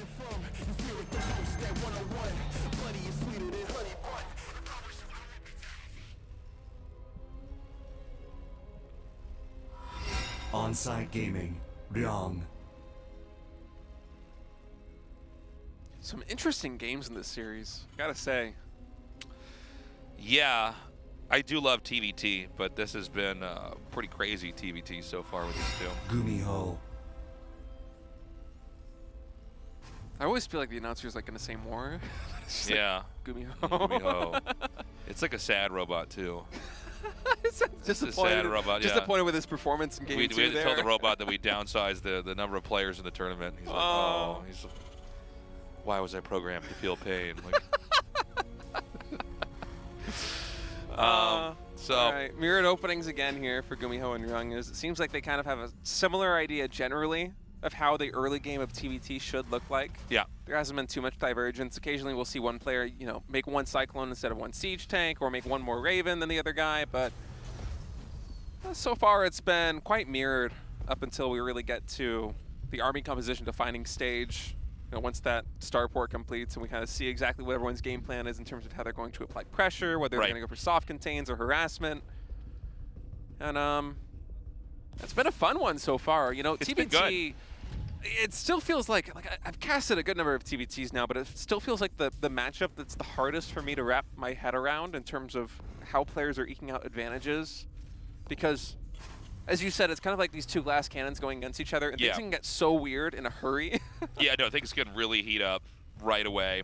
It's the kind of thing that I feel like you either have to watch a ton of TVTs or actually play a lot of TVTs to really get a good read No, on it the can be situation. very difficult. In fact, there was a period where I was struggling trying to call who's going to win fights, so I just stopped. I'm like, I'm just going to try to figure out a way to play-by-play this because it's, you know. At least like TVZ, it feels intuitive, even as a Protoss player, because the way that the units interact, you know, there's a dynamic to it, and you can kind of follow exactly the way that things are building up. But Well, TVZ also, is a just, lot's dependent on, like, did they target with the tanks in time or did they not, you know? Yeah, so. I remember I was, excuse me, I had this conversation, this is like 15 years ago, but this guy made this point that, like, always stuck with me. There's this other guy I used to play StarCraft with, and it was just like, it's a game about priority. It's not a game about doing everything, because you can't do everything. Yeah. Like, you have to figure out, like, what matters. And that's why, like, sometimes you look at fights and it's like, oh, I thought this guy was going to win. Well, he wasn't even, his screen wasn't even over that. You know what I mean? Like, it's, and you know, the very best players like Maru or Flash or those guys, it's like they just know what is actually the most important thing that's happening in the game in that moment. And then they also know exactly what's not important enough to not even focus on at all. Or, like, set units up or buildings up in a position where it's like, well, they'll figure it out on their own, you know? Yeah, and this is something that's true across all RTS, and I feel like it's one of the hardest things for beginners to really understand if you're new to the genre and just trying to get into like StarCraft 1 or StarCraft 2 or any of the other great RTS games that are around in the world is, you know, where do you actually spend your time? Because you'll see, you know, lower level players do things that are just frankly mistakes, like going into an engagement and, as you said, just watching the fight kind of take place and maybe doing a little bit of micro, and it's like, okay, yeah, you got like, maybe your army performed 10% better than it would have otherwise. That's considerable. That's 10%. That's good. But behind that, you weren't macroing back at home. Right. You weren't. I mean, for these guys, they can do that and macro, you know, any day of the week. But they're adding things on top of that. You know, they're going for drops. They're going for expansions. They're adding all these multi-prong attacks into the mix. And it is a game of priorities. And I feel like in TBT especially, just the way that those priorities kind of, like the domino effect of when things go bad for one player, them just like cascading into more failures and more problems. It's kind of crazy. And speaking of crazy, we have a big divergence in terms of build from what we saw in Game 1 and Game number 2. This entire time, GuMiho has been pumping Reapers and Hellions. This is basically designed to, like, completely throw the other guy off. You don't ever make this many Reapers. Yeah. But when you have this many, he's going to elevator it too. Yep. He's going to go right to the main base, 4 Hellions and a ton of Reapers. I didn't see this part coming. Didn't you? I know. It's like so dumb too. I'm like, oh, of course, yeah. There's 4 Hellions and then all these Reapers. But I mean, he gets in here. The weakness to an attack like this is a siege tank, which is already sieged up. And there's another one here too. Yeah. All right, engagement's coming in. Medevac actually gets disabled, so GuMiho is going to have to commit to this fight. Some nice grenades coming in. Losing a lot of attack time is Ryung, but I think the firepower is just a little bit too high here for Ryung. GuMiho, he's going to survive with 3 Reapers, but you know, most of this army's been, you know, dispatched without too much of a problem here. A couple of SCVs are going to fall, but it's a lot of factory time. It's a lot of barracks time here for GuMiho. I don't know how good this actually is, by the way. I don't think it's that bad either necessarily. No, I it's mean, not terrible, but it's like, you know, you are trying to build up to something to eventually push, right? And it's like, was this really worth it to just get Hellions and Reapers to trade them out and then kill 4 SCVs? I don't feel like it. yeah, I mean, you look at the supplies. GuMiho, he's a couple of workers ahead now. His army is going to be a little bit less nuanced, so it's just kind of a give and a take right there. Yeah, it's a good point. And also, if it goes really well, if your opponent's out of position for whatever reason, or maybe they do another build and they just don't see this coming, it's the kind of play that, frankly, has a little bit of kill potential. I mean, it's a low % chance, but if you get into the main base and just kill a ton of SCVs, Yeah. it's hard to get enough counter damage as the player being attacked to equalize from that position. So I like to see GuMiho mixing it up, especially here in a do or die situation, as the winner of this match is going to go on into the winner's match of Group C. And Ryung feeling a little bit of confidence, perhaps from you know, defeating that earlier army. Now going to try and leverage the army advantage that he has here and set up a contain on GuMiho. Okay, a scan comes here in the main. And we're going to have probably some auto turrets chucked down here. That's going to be a bit of a nuisance, bit of an interruption. He could actually siege up and kill this SCV and maybe force a cancel in the command center, which would be like massive. Yeah, I think he's just barely not in time to do it. Yeah, that's too bad. That's like a really unique opportunity where it's like, oh. It's something that you're not even really expecting to have fall into your lap there. Yeah. Ryung was busy looking at that Raven, I think, back at home. Is in total 6 more SCVs going down. So GuMiho now with a 5-worker lead overall. Going to try and abuse a little bit of his mobilities. He does have this medevac. Nice pick off there of that Cyclone. And GuMiho just kind of giving Ryung the runaround right now. I'm liking this from him. Yeah, I mean, so far so good here for Ryung. I mean, he's kind of where he needs to be. That 3rd CC is going to land over here at the 3rd base. Yeah, I mean, we're just going to go on in this game. You know, we've had a couple moments where they poked into each other. It does seem like GuMiho is going to be headed northbound here. There are tanks ready for this. Are there enough medevacs over here? No, there's only 1. I was going to say if he had like 3 medevacs, he might pick up and just drop in the main.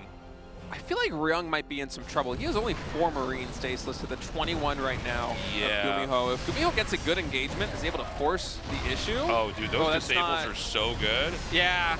Oh, my God. Oh, this is not going his way. Oh! I take it all back. Oh, my God, this is so bad. Yeah, that went so badly. That was insane. That was about as poor as that engagement possibly could have gone. 2 siege tanks getting bogged down there by the disable. Yeah. Getting killed by the siege tanks, and to add insult to injury, a lot of those Marines taking just a ton of damage. And I mean, right now, Ryung still only has 3 Marines. He's adding barracks, he's getting 2 engineering bays, so he's trying to power up a little bit back at home. But, you know, GuMiho has this advantage that I don't think he realizes he has the opportunity to leverage here with this massive mobility count. And Ryung's, to his credit, doing a great job of defending so far.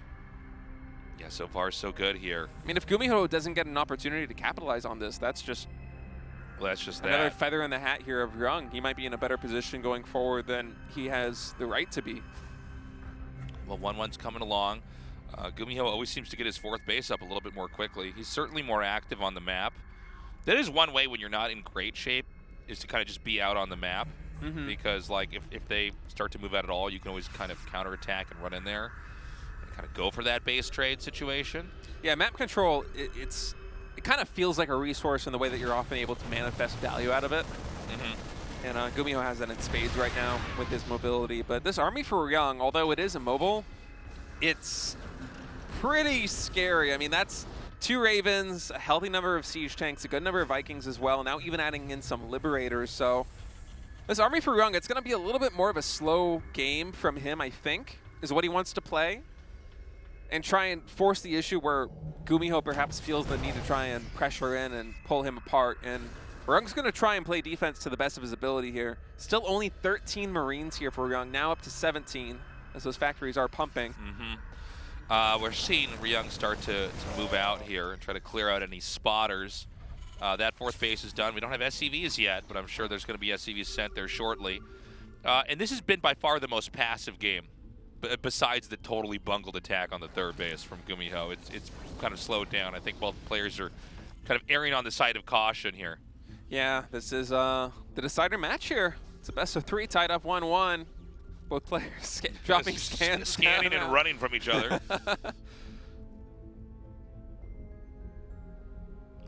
And yeah, I mean, look, at this point in time, we need to either have a 4th command center start and land, or we need to see Ryung attack him. I think we actually see that there in the natural expansion there for Ryung. He just doesn't really have the Oh, freedom you're right. to I'm sorry. Yeah, move. but he needs to land it because otherwise he will just start to fall behind here. I mean, It's difficult to. I mean, you're right. It's just difficult to kind of tread that line of being able to defend everything with a low bio count because your mobility is not there. Right. And also, you know, be able to expand and secure these bases. So he feels like now he's ready as he's approaching max. Got that PTSD from that last I know fight. the last one. I'm like, this is going so badly. It's just like 2 tanks destroying everything. All right, so Ryung going to be able to secure this 4th base, and you know, I'm liking the composition here from Ryung, but you know, the mobility here for GuMiho, if he's able to find a weakness in Ryung's defense, is it looks like he's going to try to attacking into 4 siege tanks right now. 2 of them immediately get taken out. Army Shred coming in though, and the reinforcements here for Ryung is going to lead to a huge supply swing. Yeah, that was just shut down so easily. GuMiho losing a big chunk of his army. Because the question now is Ryung going to start to move out on the map? It looks like he is. He's realizing there's an opportunity here. He has to take it. But there's a lot of siege tanks here from GuMiho ready to meet this. Yeah, 12 siege tanks in total here for GuMiho, but you got to question what the air superiority is going to look like right now because, keep in mind, Ryung has a lot of Vikings. He even has some Liberators in the mix. We'll see how he decides to use those units as supplies dead even. Both players trying to shark around the map and try and find some opportunity to attack, but even supplies like this, it's sometimes difficult to find an opening. Yeah. It seems like GuMiho, any opportunities, or any, you know, how do I say this? I'm sorry, Ryung, any opportunities he might have had here are kind of gone, at least for the time being. This would be a good catch, though. These Marines going to kill these 2 tanks. That's always a nice little win here. That's a really nice catch. And he can even stim down this command center. Now, crazy how much damage Marines do when upgraded. Oh, it's crazy. and by the way, you got to know when you're killing something like that and you don't see anything coming to fight it, it's like, okay, is he going to counterattack me? It looks like he was, but I think GuMiho got cold feet. He's decided to instead move around over here.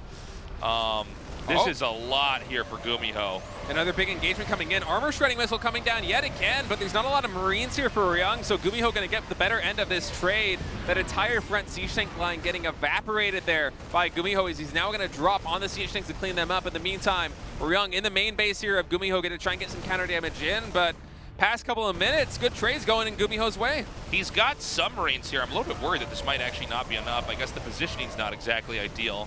Kind of an ant farm setup there, trying to move those Marines through the command center and the barracks down there. And that'll it was like a log jam there. They weren't able to get through. And so he does clean this up. But I'm more interested in this push out here in the middle of the map and the fact that Ryung should have considerably. No, you know, I did this in the last game. What's the tank count right now? 16 for GuMiho to I think 5 for Ryung. Okay, so that's pretty big. Yeah, that's a crazy differential right there. Planetaries are kind of funny because, like, when you know, obviously they can take on, you know, drops of Marines, but if you have a lot of siege tanks, you can't lift the planetary off, you know, so it's like they just shell it.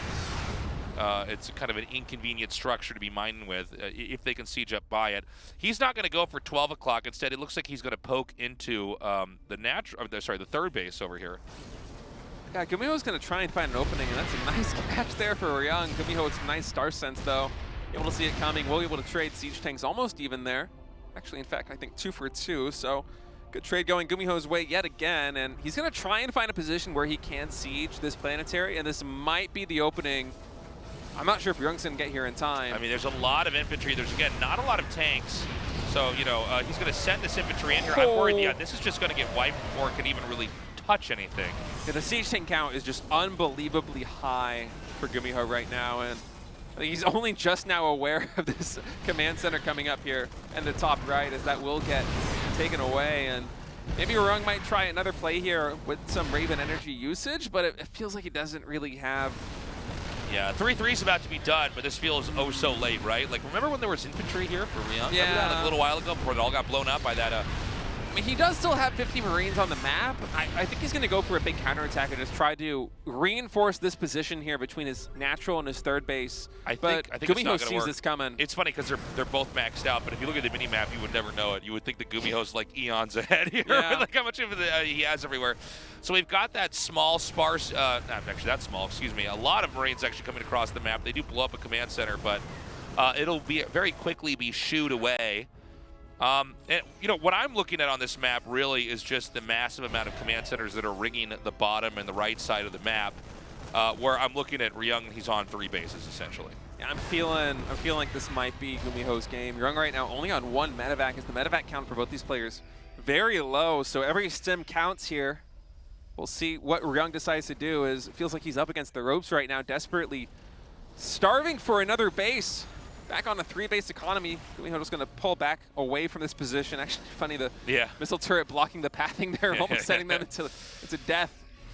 This is definitely a game you could go back and like look at again to try to understand TVT, because this is like a very, I don't know, it's been a weird TVT. I feel like, you know, we've had these two guys push and attack into each other, but there's been a lot more stuff that's sort of going on in the map. It does seem like GuMiho is a little bit better at like the macro game juggling aspect, where he just sort of, he has more crops growing or something. Yeah, you know maybe. what I mean? Here we go, big attack up here. The siege is a little bit slow right now. Yeah, GuMiho actually on siege, so some nice connections here from Ryung, and this is going to equalize things a little bit. Clutch disables also coming down, and boy, if Ryung ever needed a win, that's one of them, because supplies right now going to equalize, but on the other side of the map tasteless, GuMiho, he's not going to take that damage unpunished. I mean, this is the problem, I think, right now for Ryung, is that he just doesn't have enough of the map. Oh my god, that's almost mined out. Yeah, he's really desperate for another base. Yeah, so that's the problem, is we can watch the two armies collide into each other, but it's really about the resources that GuMiho is soaking up all over the map. Yeah, that was a great trade there for Ryung, but I'm not sure. Actually, another nice armor shredding turret.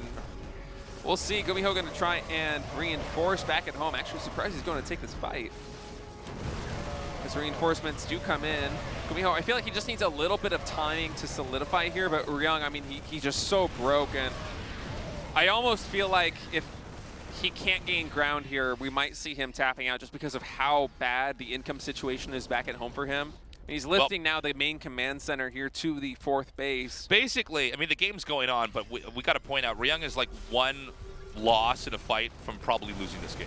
Yeah, and the army supply is 82 to 59. It's not going his way. And look, this was an inevitability as long as you have this many expansions up here. I think Ryung was a little bit too focused on winning big fights, where GuMiho was just actually focused on like kind of the more StarCraft mass expanding kind of feature of the game. Yeah, GuMiho just going to deflect this attack over here at the 3 o'clock position, and so far so good for GuMiho. It feels like right now he just needs to kind of tighten ship, not make any more mistakes like that one bad engagement that happened in the middle of the map, and this should be his series. We'll see, though. Ryung does have some potential counterplay. He's going to go for it, but, I mean, GuMiho, you already see him kind of anticipating this, getting these siege tanks in position at the same time, moving towards 12 o'clock on the map with a big group of Marines. You know, it's funny because it seems like at both the far center right and the bottom left, these are just naked bases. Home. Yeah, well, that's the problem, right? It seems like at this point in time, GuMiho is like 170 supply. Yeah, that's it. GG. And GuMiho going to take the series here against Ryung in what was a very entertaining and oft-times kind of quirky TVT. I enjoyed it. I really do like TVT. GuMiho just, you know, I guess game 2 is a really weird one, but, you know, it's forgivable. I guess that's why we have best of 3s, right? Yeah. You can have that disaster game. We've all been there where it's like, I don't know what's going on, what I'm trying to do. In the end, though, it was a win there for GuMiho. He's going to be going up against Dark then in the winners match, so one of those two is going to move on. Yeah, that's going to be a fun series, too. Yep. I wouldn't be surprised if we saw a little bit of mech out of GuMiho there in that TBZ. And if we see that mech, I wouldn't be surprised if Dark moves on and wins, that match. You're probably right, honestly. Yeah. But if anybody in the world can do it, it's going to be GuMiho. Yeah. I mean, I look forward to it. I certainly welcome it. But I think Dark's kind of the shoe-in here. And let's not forget, we almost have no Zergs in this GSL. Yeah. We don't have any Zergs in the round of 8 yet. And we only have 2 Zergs in the round of 16. Wait, do we have a Zerg? I think we have one. We have one Zerg, right? It was Solar? Yeah, I think it was Solar. I'm like putting myself on the spot right Sorry. now. How dumb are we? We don't even Yeah, know. DRG lost on day 1, and then Solar qualified on That's day right. 2. That's right. Yeah, so 1 out of the 3 Zergs The point has I'm trying to make qualified. is there's not a lot of Zergs. Okay, so yeah, shortly here we're going to be going to a break, and then we're going to come back with that winners match. This also means that it's going to be Ryung versus Stats in the losers match. Anyways, short break, guys. Don't go away. We'll be right back.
hot for a minute.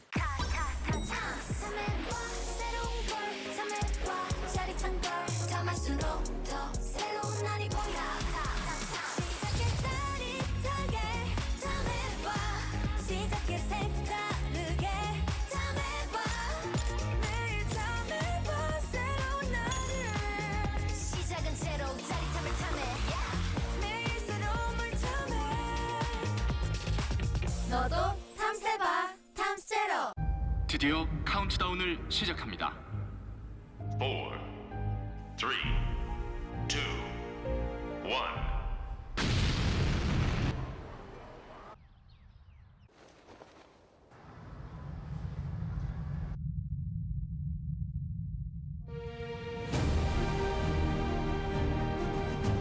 떴다. 제로 칼로리로 기분까지 가볍게. 밀키스 제로. 참해봐 새로운 걸 참해봐 짜릿한 걸 참할수록 더 새로운 날이 보여 시작해 짜릿하게 참해봐 시작해 색다르게 참해봐 매일 참해봐 새로운 날을 시작은 새로 짜릿함을 탐해 매일 새로움을 탐해 너도 탐세봐 탐세로 I've been coming up hot for a minute. Everybody know the drop when I'm in it. Everybody know the drop when I'm in it. I've been coming up hot for a minute.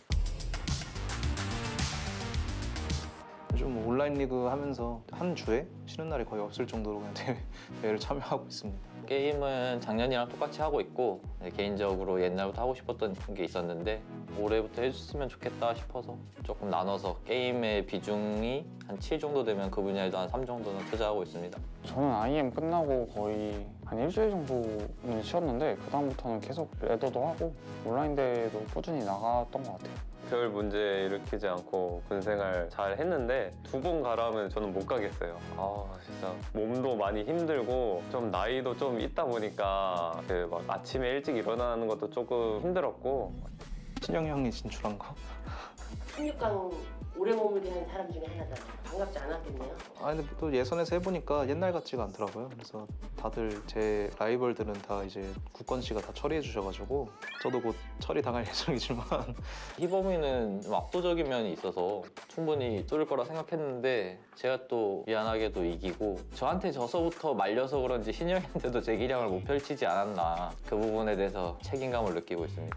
아무래도 희범이가 떨어진 게 제일 충격적이긴 했죠. 복귀하는 사람들이랑 게임을 하다 보면 그런 게 좀 있어요. 저희가 대업이랑 해가지고 2대1로 이기고 올라왔거든요.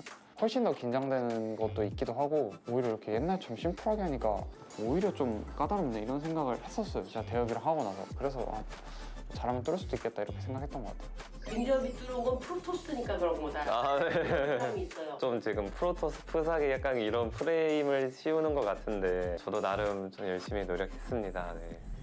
편성은 그냥 나쁘지 않다 정도? 근데 저택 한 명씩 다 끼어있어서 연습하기는 좀 까다로울 것 같은데 괜찮다 정도 느낌이고 무조건 이긴다 이렇게 장담은 못 할 것 같아요. 레더 때 바코드로 만나면 동원이 형이 진짜 잘하시거든요. 동원이 형 왜 이렇게 잘하시냐고 했는데 그만 좀 놀려라고 계속 저는 진심인데 그래서 좀 어려운 것 같고 대호비 형 같은 경우에는 이제 아무래도 제가 지면 좀 많이 부끄러울 것 같아서 그런 점이 좀 어려울 것 같아요. 조를 돌이켜봤을 땐. 레더나 온라인 내 싸움은 정말 조성주 같다. 누가요? 제가요? 응. 네. 뭐 연습 때 기량은 제 게이머 생활 통틀어서 지금이 제일 좋다고는 저는 스스로 생각하고 모르겠는데 이걸 뚫기가 좀 쉽지 않아 보여서. 가장 어쨌든 경기할 사람은 뭐 령인가? 아니요, 저는 대엽이요. 령우랑 병지한테 질 수 있는데 대엽이한테 지면 좀 참사 느낌이 나지 않을까. 복귀한 지 그래도 1년도 안 된 친구한테 지는 거는 좀 예의가 아니지 않나 생각하고 있습니다. 동원이 딴 사람들 지면 그럴라는데 대역을 동원이 형한테 죄송하지만 동원이 형 2번 잡고 올라갈 수 있으면 좋겠네요. 저는 항상 프로리그 없어졌을 때부터 스타트판이 언제 없어져도 이상하지 않다라고 생각하고 있었고 진짜 1년 남은 것 같은데 많이 응원해 주시고 재밌게 봐주셨으면 좋겠습니다. 이번 GSL 최선을 다해서 준비해서 좋은 결과 보여드릴 수 있도록 하겠습니다. 그리고 대회가 어쨌든 큼지막한 것들이 있고 GSL도 꾸준히 하고 있기 때문에 저도 좋은 모습 보여드리도록 하겠습니다.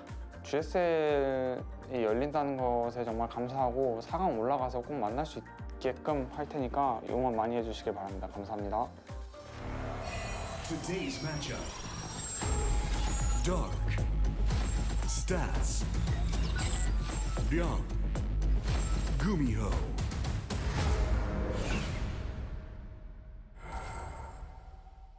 And we're back.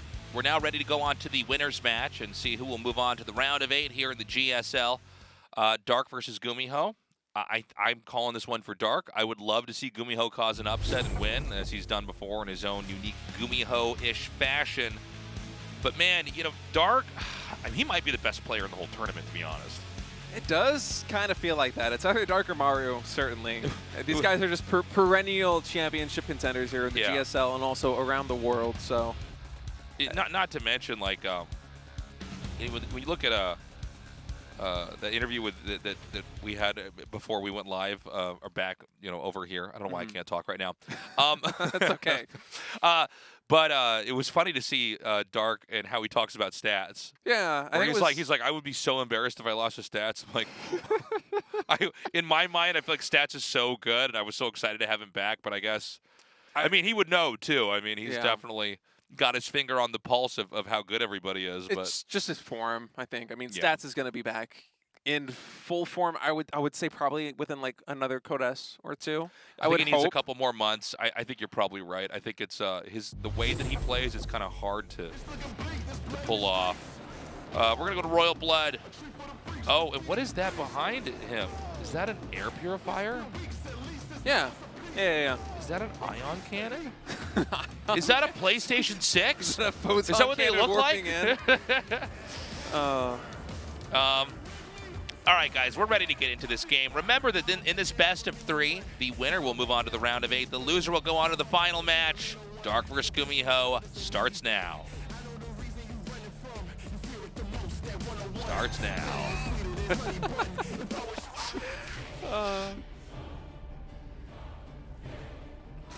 DKZ Gaming. Dark. Really is going to take a while to get used to the new transition timings, man. Yeah. We got to fix this lighting in this room. It might just be the webcam. You know how sometimes they're odd about the way they pick up different like luminosity. I had in my stream room, like I had these lights I bought that I would install them in my bookshelf, and it was supposed to be purple. And then when I put it on camera, it's pink. It just comes out pink, and people are like, why do you have pink lights in your room? I'm like, they're not pink, but the camera thinks it's pink, and it's just people making fun of me for weeks and weeks and weeks. Nothing wrong with having pink lights. I know. Oh, I tell my chat, I'm like, you think girls can't game? Is that what you're trying to tell me? Pink's a good color, man. I like the color pink. It's a good t-shirt color, actually, too. Good color on Protoss. Yeah, pink looks good on Protoss. You're right. Yeah. You're right. But then I changed my lights out. Now they're red. So we're going more of a satanic vibe now. Yeah. I'm interested in seeing GuMiho go for this. He's doing Byun's play. So we talked about this last week, where Byun mentioned that this is kind of the new style. It's basically like a 3 Reaper. It's a little different. Oh, hold on, he's making a Marine. Yeah, the gas was taken later here, so it's not exactly what Byun is doing, but it has a lot of the similar ideas. So I'm wondering what the unit set is going to be here for GuMiho. I don't know. This is kind of a creative, offbeat opening, and not the way that I would have expected from GuMiho, because these aren't mech units. But yeah, we'll see what happens here. Looks like he's just going to save up. Is he going to build a factory? Is this a 1-base build? I'm so confused as to what's happening right now. I'm a little Oh, he's going to run out here and kill this Overlord, which that's kind of cool. Yeah, so that's going to be a nice catch. All right, his minerals are going up, so I think that gas going down means that he did build a factory up on the production tab. Factory is in production, so it's going to be gold coins. 2 racks into a factory into a CC. So kind of an interesting approach here. Yeah, and he, obviously he is expanding. We have a Roach Warren coming down. Whenever you see a Roach Warren, it can be hard to tell, like, is this actually a rush, or is he just like getting a Roach Warren so that he's safe against a rush against him? We'll see the actual outcome of that in a little bit here. I think this is going to be a rush. Just looking at the way the gas is stockpiling, that's a lot of roaches. Makes me think that he's also going to want to make some Ravagers, and especially with the Lings coming in here on the add-on. Ooh, the reactor gets canceled. Yeah, that's pretty ugly, by the way. I mean, that's not... that's definitely not good for what, you know, is going to be a very unique build. A reactor takes a long time to make. He can take these Marines and try to sidestep these Queens that are damaging him, but I don't know that he will. Okay, he does get away with all 4 Marines. The Hellion could chase these Lings out, so I guess if he wants to, that reactor can finally start. But we have 7 Roaches, and, you know, especially in this spot, the add-ons are kind of sticking out. Yeah. And so, I mean, you got to be tempted to run in here and hit this, right? I mean, it seems like you could get your Roaches and Ravagers here and actually just kill the Tech Lab before Stim finishes, or Concussive Shell. I mean, whatever they're going to get, right? You could come in there and get that. Now, we have the Roaches being made. And I think we've seen Ragnarok and Solar do this a little bit. It's like this style where they just like make a couple Roaches and throw it at you while they drone behind it. Yeah, I think this is going to go really well. I think so Dark. too. Yeah. GuMiho just threw down a 3rd CC, and he's going for a Banshee instead of a Siege Tank. So. Yeah, the Banshee will kill it, but I mean, this is going to be a lot of damage that's dealt here before this can really be sorted. Yeah, I mean, this has the potential to do a ton of damage, and of course, Dark can also macro behind this at home as he's building Queens, resuming drone production. This is just going to really bog down the Terran player, and this Marauder should make it a little bit easier for GuMiho to micro. Yeah. Oh, he doesn't even have Concussive Shell. Oh, this is an issue. No, this is like really bad, actually. And he's taking every weak Roach, he turns that into a Ravager. The Bile connects. A lot of SCVs being killed right now, guys. This might, I mean, I don't think GuMiho's going to tap out, but I don't think he'll leave, like but this feels bad. I think he needed to be more committed to actually preventing, you know, the break-in at the front, but he just wasn't really prepared for this much to come at him. This is 14 kills, man. All right, GG. That's just going to be it. So GuMiho will tap out. Now that's what I call a game of StarCraft. Yeah, that was a that was a quick one here for Dark, as he is speed running his way through Group C. We've had 2 Nidus, a Proxy Hatchery, and a Roach Bust, which wasn't even fully all in. It wasn't an all in. No. I mean, it's like a little timing attack. It was a greed check is what it was. And I like the way you put that. That's a good way to put it. It's a greed check. Like he gets in there and it's like, all right, you don't have a siege tank, you don't have concussive. And you could see GuMiho was like so pulled back that he wasn't even like repairing the entrance. And then like once it gets in, it's like, oh, well, now all your workers die. Yeah, and the Biles were able to connect. Just nothing really went GuMiho's way. And, you know, GuMiho kind of plays a little bit more of a greedy TVZ style than a lot of other Terrans. He loves to throw down a very fast 3rd command center. So, you know, Dark just riding the momentum in that first series and, you know, keeping the pedal to the metal here with some more aggression. Yeah, you know, it's, I don't know. You know, I just look at that early game, and I guess you make a good point. Like, GuMiho has like a weird style, and he's always doing something a little bit different. But I think part of the reason why he gets away with that is he does cut so many corners, and so it's a very basic way to just go kill him. Just send Roaches there, and you know, look, we've seen those rushes get held, and normally the game goes on. But if you're just really being super greedy, I mean, there's just not a whole lot you can do. We're gonna go to Neo Humanity here for map 2. Yeah, we'll see if GuMiho can turn this around, but so far today, Dark just seems like an absolute killer, man. I mean, his series against Stats was a bloodbath, and now game 1 here against GuMiho as well.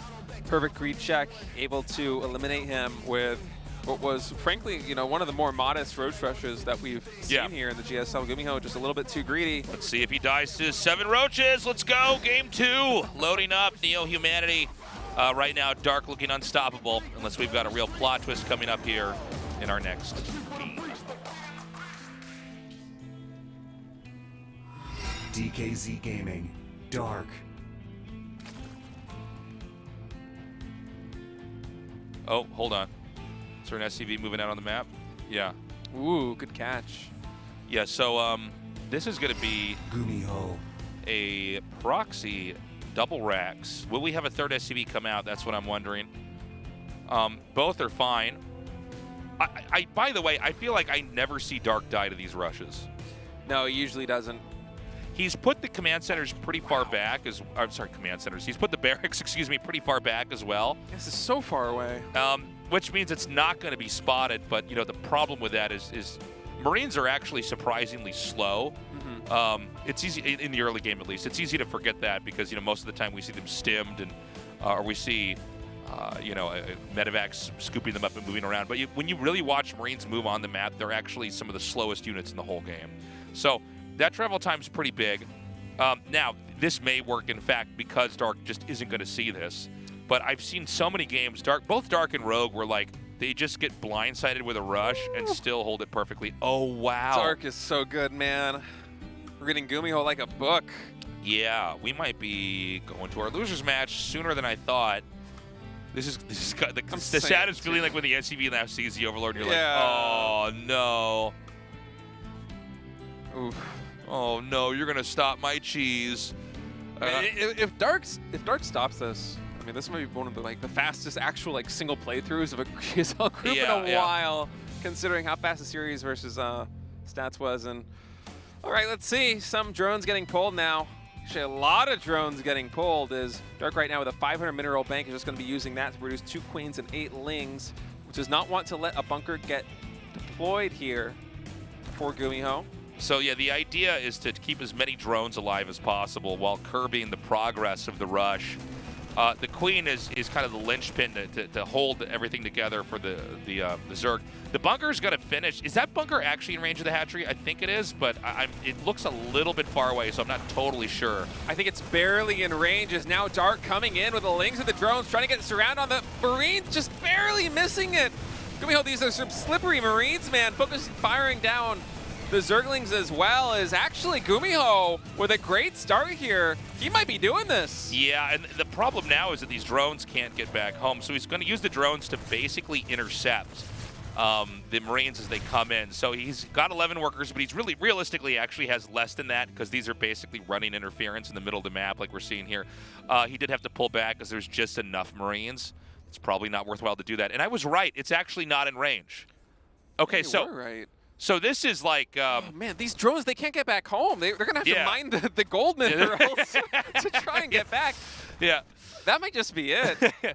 Yeah, I mean, the idea with a rush like this is that you actually are shooting the hatchery inside the bunker, and the Zerg has to kind of all in on top of the bunker in order to save the hatch, but it's not happening. He's making one more spine crawler, and I think what he's going to do is just come out of range of the bunker and start to hit it. The spine will outrange that bunker. But there's only something like 6 or 7 drones mining right now, so the production here for GuMiho with these 3 barracks is actually way better than Dark's. And you got to think that, even if that bunker is out of range, these Marines, they probably are going to be able to take down that hatchery, and even if they don't, I mean, they're going to snowball so well against slow Zerglings, queens, and 2 spines. I feel like GuMiho could still take it. I mean, look at the supplies. Yeah, well, I mean, Zerg's not in great shape, but oh, that was sick. That's a nice surround there for Dark. Yeah. Those Marines were split off, but the reinforcements come in, and... yeah, I mean, the truth is also these Marines can't really be... oh, hold on a second. He's going to maybe get the hatchery? I think he probably will. And he needs to move that other spine there. Okay, he's going to come down and try to get this spine crawler. Can he actually transfuse that? I guess he can, barely. Dude, this one's barely out of energy for transfuse. This is such a weird game. I mean, Dark just didn't have enough mining after that. He kind of botched the early game defense a little bit. That's it, GG. Okay, GuMiho takes that game. Yeah, GuMiho wins game number 2, and a build that I wasn't really expecting to see out of him. Yeah, who needs bunkers in a range of hatcheries? Yeah. He's still got it done. That really gives you an appreciation for how long it takes for his spine crawler to burrow. It does take a long time. It's like a little bit painful to watch. All right, so we're tied up 1-1. The spine crawler's like, gotta try to get in there. Man, that was some nice micro there from GuMiho with the SCVs and the Marines. I was mostly focused on Dark trying to get the surround with the drones and the Zerglings, because that's really what he's angling for, with that swarm of units coming out to intercept the first batch of Marines. But actually, GuMiho, like the way that he was stutter stepping, the directional stutter stepping, plus focus step firing down all of the Zerglings, just eliminated all the DPS from that army. And that bunker, although it didn't hit the hatch, was able to deny those drones from ever possibly getting back home. Yeah, I mean, once the drones were stuck out there, it's like, just even having 3 extra drones at home, 4 extra drones at home is a huge game changer. We're now going to go to map 3, and what's just been rapid fire game after game after game. Is Dark going to cheese or GuMiho cheese? We'll see. I would not mind having a long TVZ. Anyways, guys, that game is loaded up. Let's do this and find out who's going to be the first survivor of Group C to move on to the round of 8 here this week in the GSL Code S.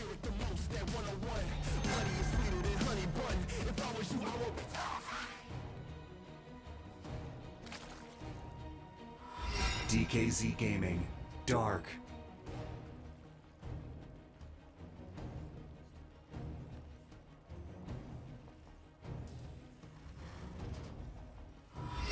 GuMiho.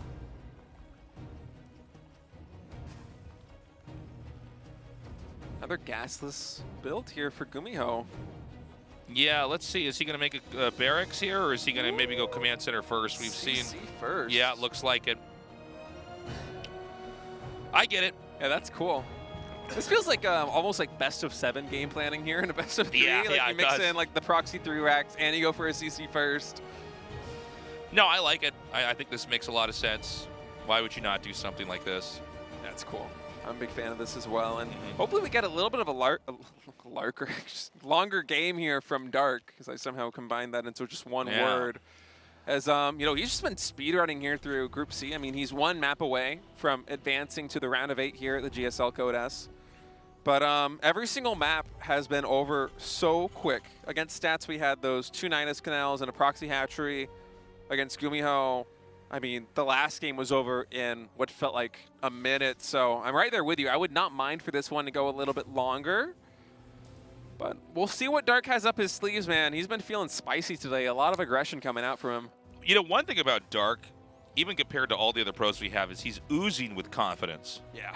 Like, he's so very sure of his ability and kind of where he sees everybody else's skill at. It's impressive to see, to be honest. But, you know, we go into this game here.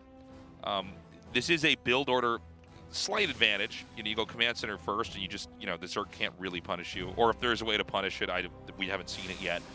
Now, what kind of 2 base CC first build is this going to be? We've seen actually a lot of variations of it. And for a while, it was just like a setup for a 2 base push to try to smash the Zerg as they're, you know, in between the 3rd base and the 4th base. But that seems to have dwindled in popularity. So I don't know if Zergs just know how to deal with that now, and so the Terrans just take their advantage and direct the game into a different way, maybe taking a 3rd command center earlier as well. Yeah, and I also feel like that's not really GuMiho's style here in TBZ. I feel like it's more likely that we're going to see GuMiho go for, there it is, the 3rd command center already getting thrown down. Yeah, this is more of his speed. I mean, what I imagine here from GuMiho is that he's going to be just trying to expand rapidly, similar to the way that he did in his earlier series, even though that was a TBT. So this is a pretty quick 3rd command center. Yeah. And, you know, I do wonder now, is there a way that Zerg can punish this? And part of me is thinking that because of the Nidus networks that we saw there. You know, it seems like you can't always just get 3 CCs like that for free. But on this map, I mean, is Zerg going to scout that 3rd command center? I don't see any way that he can do that. So it may just go unpunished. Yeah, the gas income also here for Dark is quite low, just slow and steady, focusing on the minerals, focusing on droning. So I doubt that we're going to see anything too crazy from him as the mid-game starts to develop. And ooh, nice positioning there. Almost caught this Reaper. Just 2 hits away, I think. So that one's going to skirt away of danger. And, okay, it's going to be a Viking here. And Viking and Cloak. That's kind of funny. Cloak. Is that a mistake? I mean, maybe you just want the Viking to clear Overlords and then get the Banshee later? Yeah, I'm not sure. I don't know. I have seen GuMiho in some TVCs recently just go for 1 Cloak Banshee. But I haven't seen him go for Viking and a Cloak. Maybe this is Viking to shoo away the Overlords and then 1 Banshee after that, and then you go back into medevac production or something along those lines. But yeah, we'll see exactly what it's going to be. As I think Cloak actually, did that get canceled? I don't think it finished. Huh. I don't know, GuMiho with a little bit of indecision. Or you know, the set, double Okay. armory. Gotta be mech. Who cares about Cloak Banshees? Okay, I get it. It's basically like until he kills that Overlord, he has Cloak going. So that if somebody scouts him, they're like, Cloak. Okay. Yeah, that might be it. You're probably right, actually. And so then, you know, the reality is he's going to go for mech. So I think I've like maybe casted this type of game like 2 times, and I think both of them were GuMiho, or maybe 1 time Special did it. I think I actually did see Special do this once, or something similar. It was like a 3 base mech play. I don't know what to make of it, to be honest with you. I mean, I think it's fun, it's cool, it's different.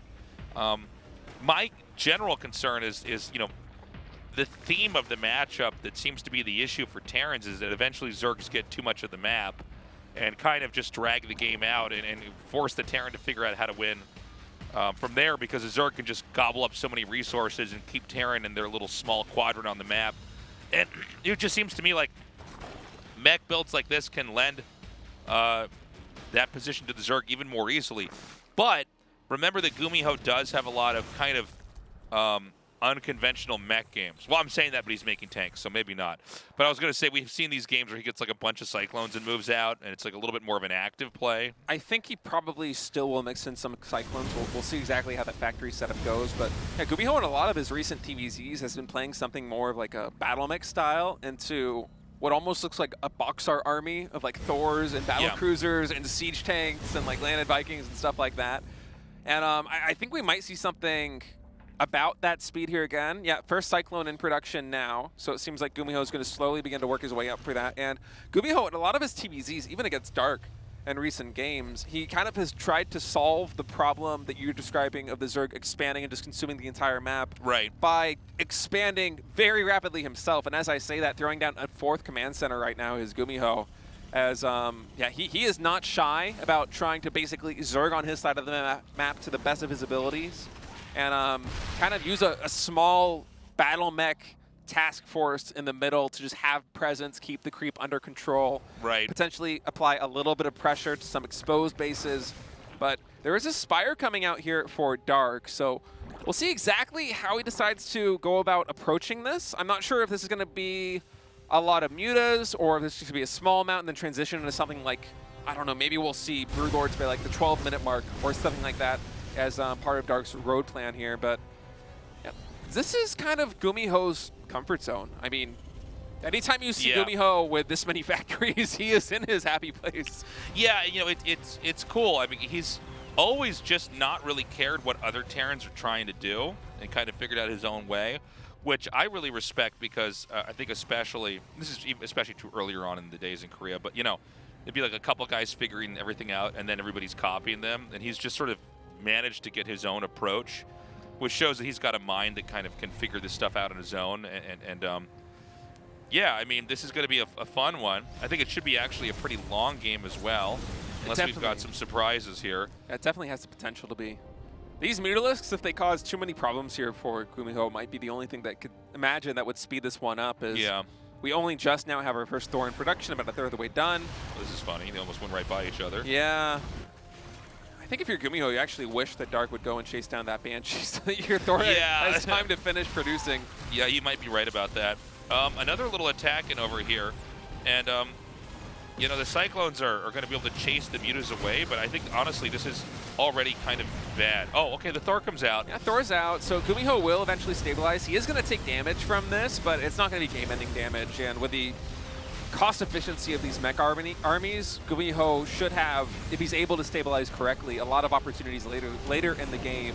Is Dark actually magic boxing the refinery there for GuMiho? Nice move. GuMiho should have a lot of opportunities later in the game as his supply continues to build to start to close the gap. He's just going to max out on Roach, Ravager, Ling. I'm curious how this goes. I think that he might be able to just punt this 4th command center away again. You know, there's excuse me. The thing is, there's enough Ravagers. I think he just guns down every single tank. He might be able to. Ravagers now coming in, backing off a little bit, as there's a lot of firepower here with this mech army. 2-2 vehicle weapons about to complete. Starkey's going to back away from this position, but keep in mind he is maxed. Hive Tech also underway, so wouldn't be surprised if we saw a Greater Spire and potentially also Vipers. Yeah. Getting added into the mix soon. Armor Shredding Missile coming down. I like this. Is he actually going to commit in here? He's still going to commit. Yeah. I felt like that was supposed to queue up the Zerg to leave, but he's like, no, I'm actually just going to do this. Remember that there are no tanks here, at least not yet. So, like, this is a lot of damage that's being dished out here. We've already had 7 SCVs be killed. He's continuing to make Lings and Roaches and Ravagers and everything else. So he forced a liftoff, which is already a little bit of a victory. And there's a Nidus network that started again. So I think the idea is the Terran is going to spend so much energy trying to get this third base here secured, that then he just makes a Nidus inside the main, and probably, you know, kills him from inside out. Yeah, I imagine Dark sees this low siege tank count and wants to play the mobility game a little bit here with the Nidus Canals, because if siege tanks aren't in position at all these different bases to actually prevent those from going up, it could quickly become a headache here for GuMiho. But this is the power of Battle Mech, is being able to take a little bit of map control back. And I say that, and then Dark just continues to attack in here. He's feeling so aggressive today. Yeah, I mean, I think confident. It's just how fluid your position can be. But I mean, the truth is, I feel like, you know, we're watching GuMiho barely hang on right now, and I don't know how quickly Battle Mech can actually get back into the main. Well, he's starting to add in more siege tanks, so there is an opportunity here for GuMiho to begin to stabilize a little bit more as we have some more trades coming in. Mostly Hellions getting traded out for Roaches, so nothing too important really changing hands, but this will free up some supply for Dark.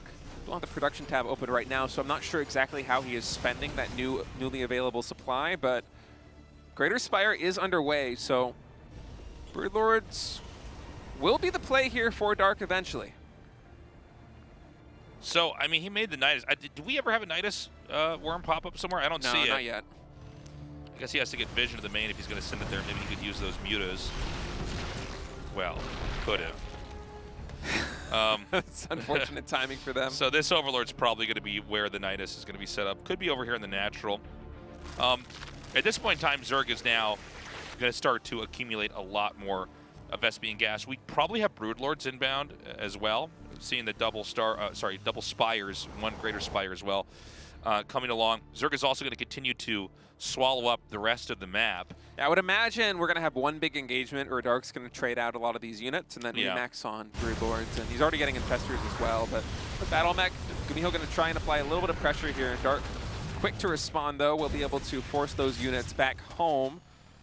And GuMiho, to his credit, he has a lot of bases back at home right now, but he's not really been able to fortify his position enough to actually turn them into proper mining bases. They're just kind of macro orbitals sitting in his main base for the time being. I mean, GuMiho, for what it's worth, he is continuing to power up. I don't know exactly what the Thor count is, but he's had quite a few in production.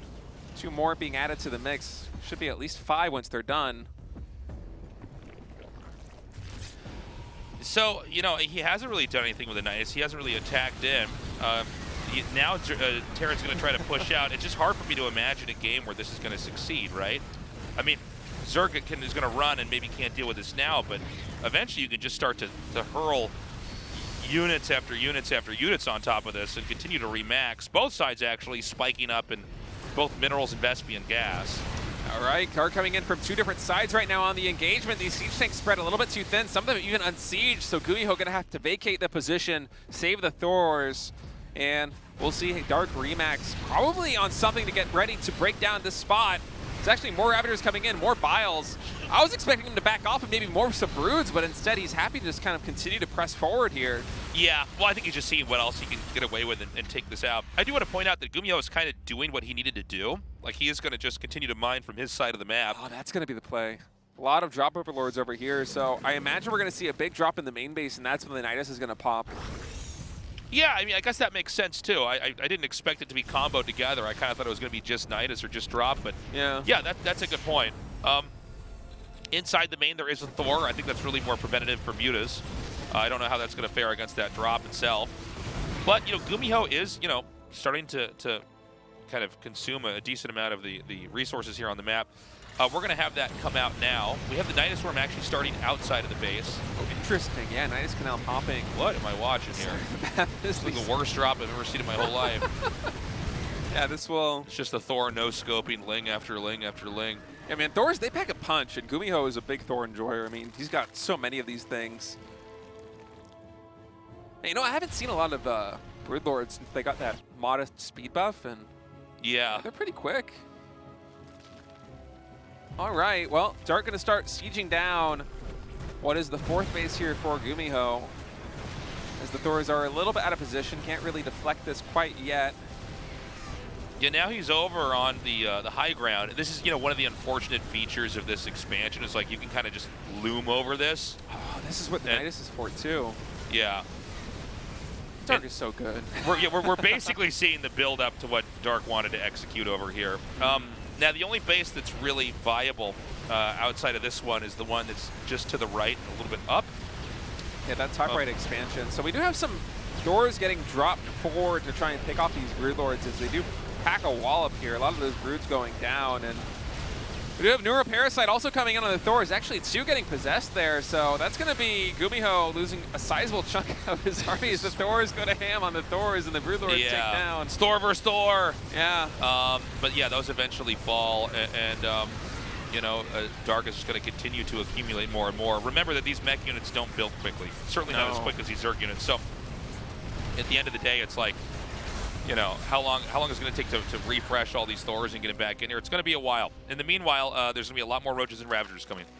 Yeah, more Roaches and Ravagers coming in. Feels like GuMiho's army is almost entirely Thors at this point, as he has a dwindling number of siege tanks, just a handful, and a lot of command centers to his credit, but I mean, not much else really going his way. I feel like that last engagement, especially with the Neural Parasites, took so much of the firepower away from GuMiho, and now at 145 supply, it's going to be ages before he hits max again. I personally don't even think Dark is going to give him the breathing room to do it. Every once in a while we get a game where Terrans play like this, and I do have to kind of do my little spiel again. Like, this is why we don't see this as often. It just doesn't seem to directly address the problems the Terran face against Zerg, right? You can kind of last for a little bit longer, but like someone like Dark is going to basically build up to all the right tech, all the right upgrades, and then set up something that's going to be so formidable off of the few bases that you have.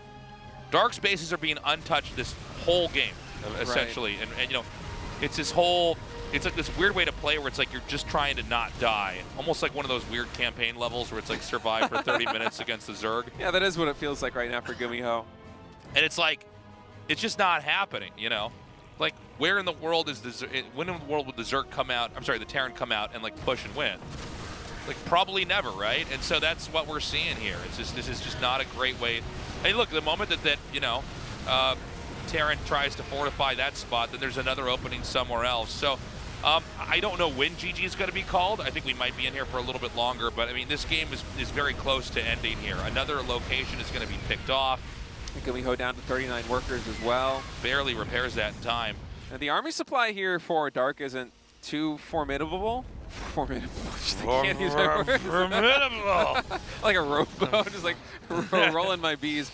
But yeah, it's not too formidable. I think. Oh, I love that Brood Lord play. So this is this is karma for all those Terrans abusing like range upgraded liberators, a launch of Legacy of the Void. I just realized that Brood Lord's a really bad liberator. Yeah, it kind of is. But, I mean, GuMiho right now at 112 supply, the income just isn't there, even with all of these orbital commands.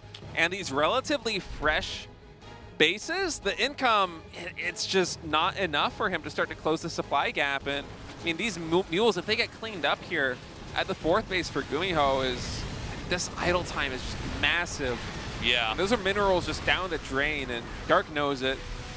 GuMiho knows it. I mean, the end game here for GuMiho, the ideal composition you want to work towards is eventually to mix in some things like potentially even battle cruisers to complement Thors and the siege tanks and truly build, you know, what would be an ultimate Terran army. But it is funny to see this thing with the Ravagers where like they just shoot the tank down with their biles, and then once the tanks are gone, they just hit the command center. Yeah. You know? And so we're going to see this last base fall. I don't know. I think it's probably time to say GG. GuMiho, what do you say? It does kind of feel that way. We got battle cruisers, so that's novel. It is novel. I mean, this has been GuMiho. Well, GuMiho has played this style a number of times, and usually this is kind of where he wants to get. I mean, obviously not while dying, but army composition-wise, as Dark adding some insult to injury here. Ouch. Oh my goodness! GG. Well, what a way to end that. That was just. I think those two neural parasites on the battle cruisers and then the biles coming down on them perfectly encapsulated that last game. That was a great, you know. So how did the Dark vs. GuMiho game go? And you just show them that, it's like, right. It's that game in a nutshell. As Dark gonna win it, GuMiho just never really able to get the momentum that he needed with that mech composition, because it feels like if you ever run out of steam going for that mech style there as the Terran player, I mean, you're just kind of in your death throes the entire time, especially in a position like that where the Zerg is able to get Brood Lords out and start denying bases. Yeah. And then you're getting pulled apart by Infestors and Roaches and Ravagers, and it's just not a good situation. So, Dark playing that to perfection. He played very well. It was very impressive. And this means now we're going to go to the losers match. We're going to be eliminating our first player here in Group C. It's going to be Ryung versus Stats. Good to have Stats back. He was a legend in the past. He doesn't seem to be in great shape now, but hopefully this is a close match. It's only been about 2 months that he's been really competing here. Right. In StarCraft 2 again. So he's picking up speed. Not everyone can be hero and just kind of jump back onto the scene and get into the driver's seat. I'm back and I'm the best again, yeah. But it should be a good match. I'm hoping we get to see a little bit more mid and late game from Stats than we did in the first series. Yeah. I mean, I would at this point I would take even one game. I would love that. All right, guys, that's all the time we have. Oh, excuse me, we're doing. What am I saying? Congratulations, he says. Thank you.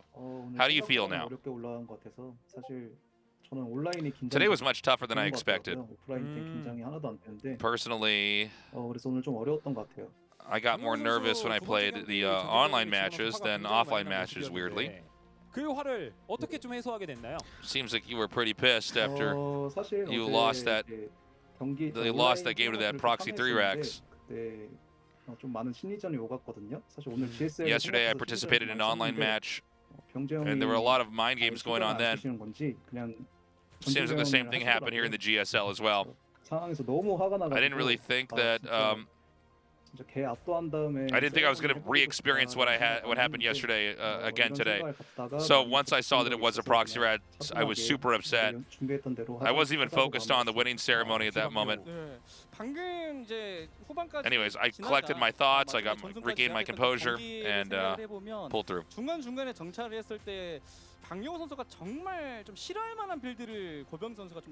the third game, when you scouted his base, what were you expecting? It seems like GuMiho uses a style that you really hate to play against. Did you notice that he did a very greedy third command center right away? He's like, he didn't seem to know. I was going to review the VODs later, but I guess that's going to make me even more salty if I see that he did a third CC that fast, so maybe I won't. Oh, so you didn't know there was a quick third CC? He says, no, I did not notice that. I had no idea he was being that greedy.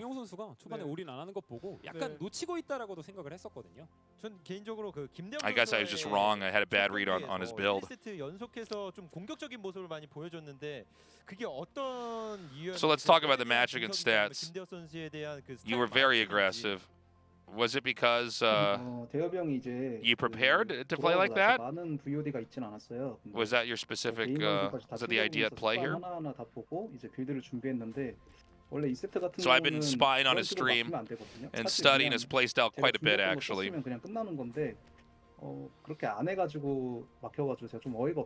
The game did not go as well as I expected. I think if I defended it well like that way, I'm supposed to win on that map. So in general, there were a lot of points that were frustrating for me back there. JYP's asking him straightly, when are you going to shave? When are you going to clean that stuff up on your face, he says. I was thinking about shaving. I can't tell you when, but soon maybe. Alright, the suspense build stayed. I like the facial hair. Yeah, I kind of dig it. He looks like a painter.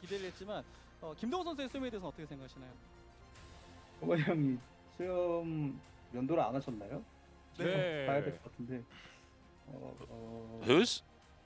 They're talking about somebody. Somebody else has a bearded mustache. You're talking about. And they said, did that motivate him to do that? But I didn't catch who it was. Yeah, Sorry, I'm not sure either. And I don't think it's me. No. Oh, it's Ryung. Oh, okay. Now they're comparing Ryung's mustache to his mustache. He says the original ones are always the coolest ones. It's never the guy that copies. It's just cool. Any words you want to say to your fans before we close this out? So this is the first GSL in the online version. Whenever I play online, I'm always a little bit uneasy. Personally, like I said many times before, There were many mistakes I made in these games, but I'm going to do my very best regardless to try to prepare some great strategies and show you guys a good performance. Yeah. There you All go. right. Yeah, I like his mustache. I think he looks good with it. I wonder if I should shave the beard. I should just do what Dark does and just have a little mustache. Like just like goatee, just the Yeah, mustache. the little thing right here. Yeah, maybe a soul patch. Yeah, maybe a little soul patch. I like the beard on you. Guys, if you want to support GSL, all this money goes to the prize pool. All the details are here on screen. And yeah, man. $10 a month gets you replay packs. Those are sent out, I believe, on Monday. That's right. You'll get Should be Monday KST. The deliverables come on Monday. And so we've got Dark moving on into the round of 8. And we still don't have any Protosses yet.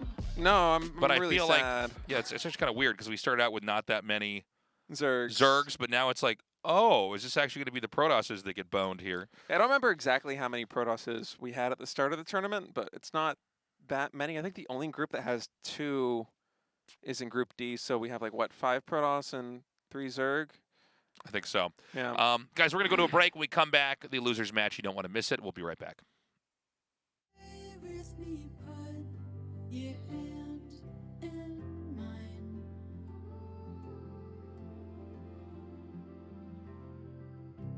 Find a place we can stay and stop time,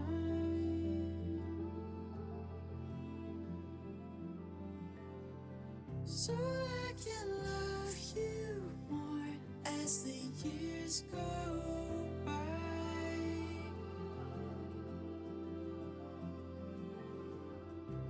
Come away with me, put your hand in mine. There's no place I'd rather be than right here with you. There's no place I'd rather be than right here with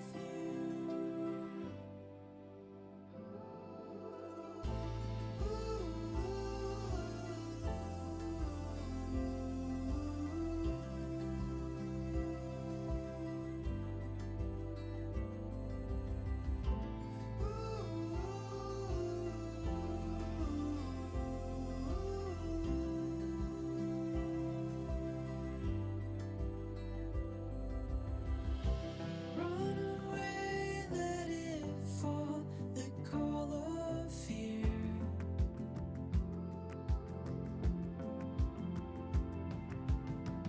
Of all the things we could be, let's be right here.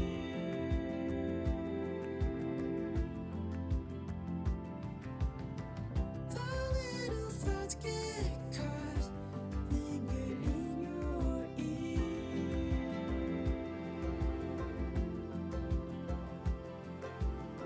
So run away, let it fall and disappear.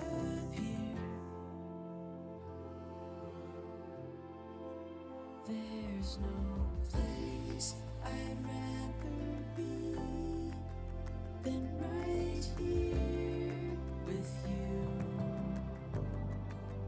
There's no place I'd rather be than right here with you.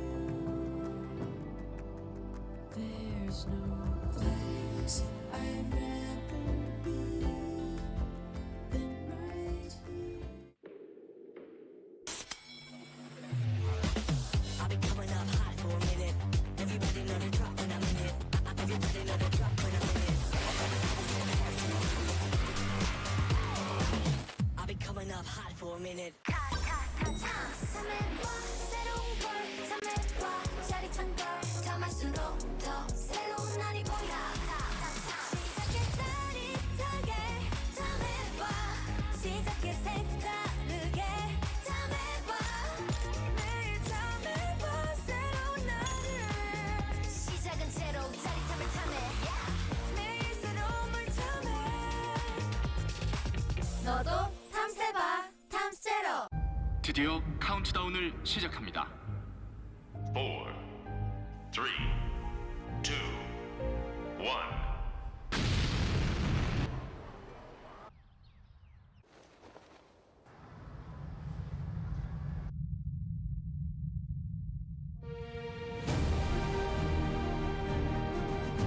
떴다. 제로 칼로리로 기분까지 가볍게. 밀키스 제로. 새로운 걸 참해봐 짜릿한 걸 참을수록 더 새로운 날이 보여 시작해 짜릿하게 참해봐 시작해 색다르게 참해봐 매일 참해봐 새로운 날을 시작은 새로 짜릿함을 참해 매일 새로움을 참해 너도 탐세봐 탐세로 I've been coming up hot for a minute. Everybody know the drop when I'm in it. Everybody know the drop when I'm in it. I've been coming up hot for a minute. Today's matchup. Dark. Stats. Ryung. GuMiho.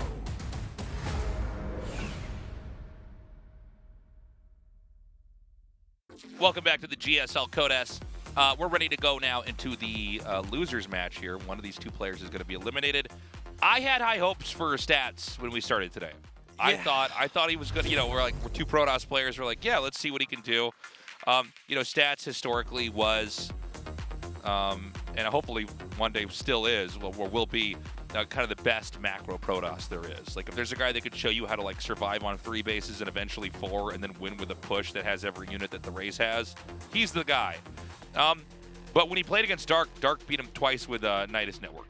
So it's like, and as good as Stats is, I mean, that match against Dark didn't go his way, but I feel like PVZ is probably one of his better matchups right now, because just overall over the past couple of weeks since Stats started playing again, he's been struggling a bunch in PVT. And now if he wants to actually make it out of this group, he's going to have to win some PVTs. Right. Which is not the situation you want to be in if your Stats...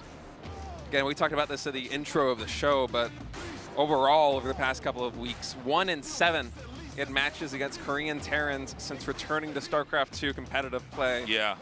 Just one of those matchups that he's had a hard time adjusting to the new meta for, or, you know, it feels more dangerous as a Protoss player. And, you know, maybe if Stats is able to play the macro game the way that he wants, if he's able to play safe, get up to 3 or 4 bases and solidify, we can see something good from him, but I am afraid of the tricks that Ryung might have up his sleeves. Yeah, I'm a little bit worried here. Wouldn't mind seeing Stats cheese, but that's kind of not the way he tends to play. Anyways, on to our best of 3. Guangdong Freaks. Stats.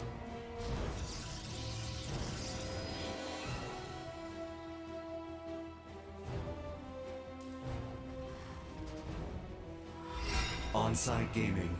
Ryung. It's almost surreal, the amount of blur that's going around. I know. him. It is kind of cool that cameras can do that, though. You can kind of just block out everything.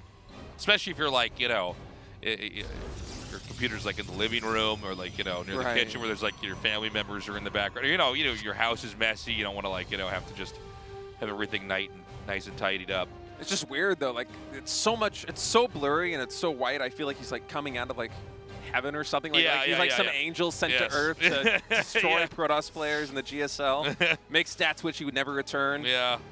By the way, you know, we had an interview earlier where Dark was talking about how he'd be very embarrassed if he lost to what am I talking about? To Stats. Excuse me. Ryung actually said the same thing. Ryung's like, oh no, like he's not very good. Now that being said, Ryung is always pretty confident, and so I can never tell like with him because he'll always kind of act like, you know, he's in good shape. He's really good at trash talk and stuff like that. But I think that was a little.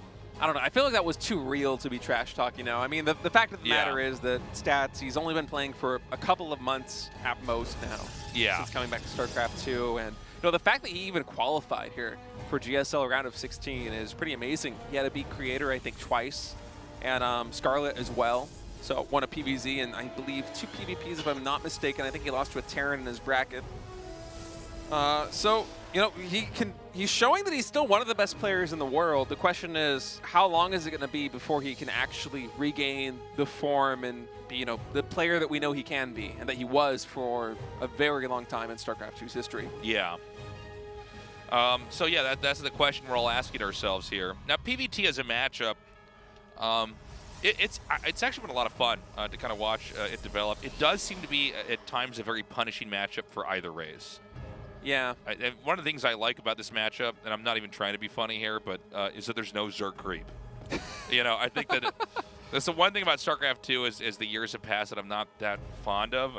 I like the idea that you don't have vision easily everywhere. You know what I mean? Yeah, creep is very powerful. I like the dynamics of PvT as well. I feel like there's oftentimes, I mean, most of the dynamic is Terran having, you know, big harassment and kill potential on Protoss at the top level as opposed to the other way around. But I still think that's something that's fun. You know, I like it when games feel like they can hang on the razor's edge. We might get some unique builds coming out of our players. As in this game, Ryung, I believe, going for 3 barracks before factory, so a little bit more bio-heavy play from him. And Stats, if you have been watching his games and some of the other online Korean leagues, you will know that he really hasn't been experimenting too much in PvT. He's kind of just had one build be his bread and butter, which is what he's going for right now. It's 1 gate into Stargate, sometimes with the 2nd gateway, and then Robotics Facility. He'll take the 3rd base, and he'll try to work up to a Phoenix Colossus composition before mixing in Disruptors, or he will go Blink Disruptor, depending on how the openings go. But the issue with that is, even if you play perfectly, it can be very difficult to defend all of the possible attacks that come in. Because, you know, going Phoenixes, that's a lot of resources that aren't being invested into gateway units to support the Colossi. And if those Colossi go down, especially against somebody that plays a little bit more Marauder heavy like Ryung, it can be an issue. Things can quickly spiral out of control.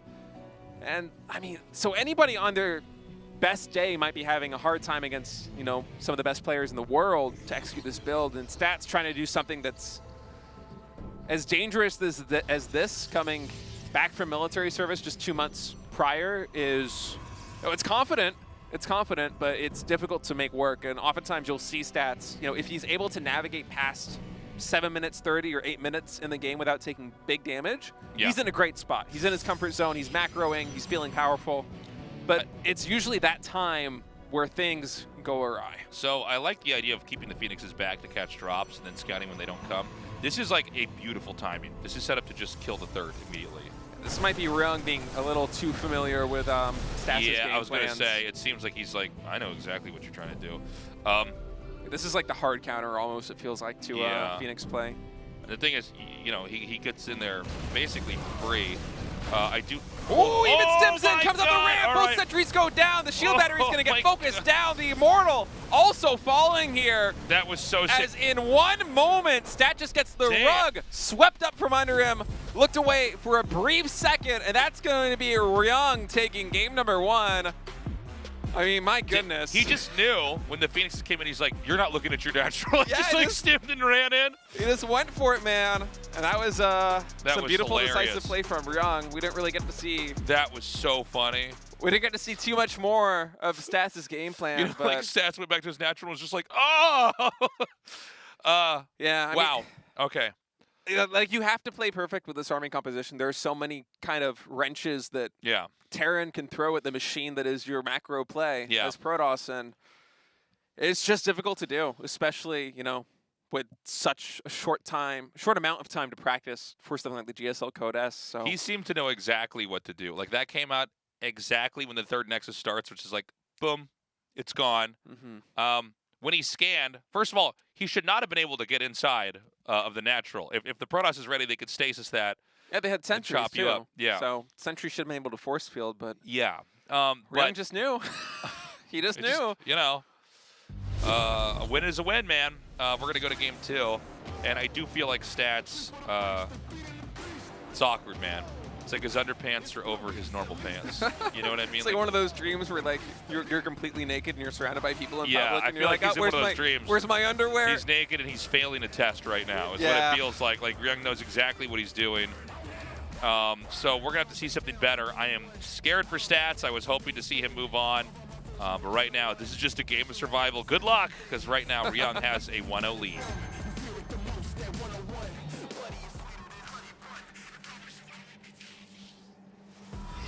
Guangdong Freaks. Stats.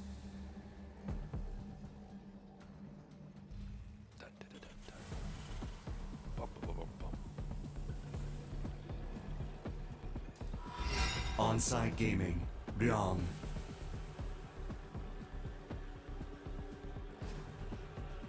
Yeah, it looks like he was waking up in a hospital bed in the movie.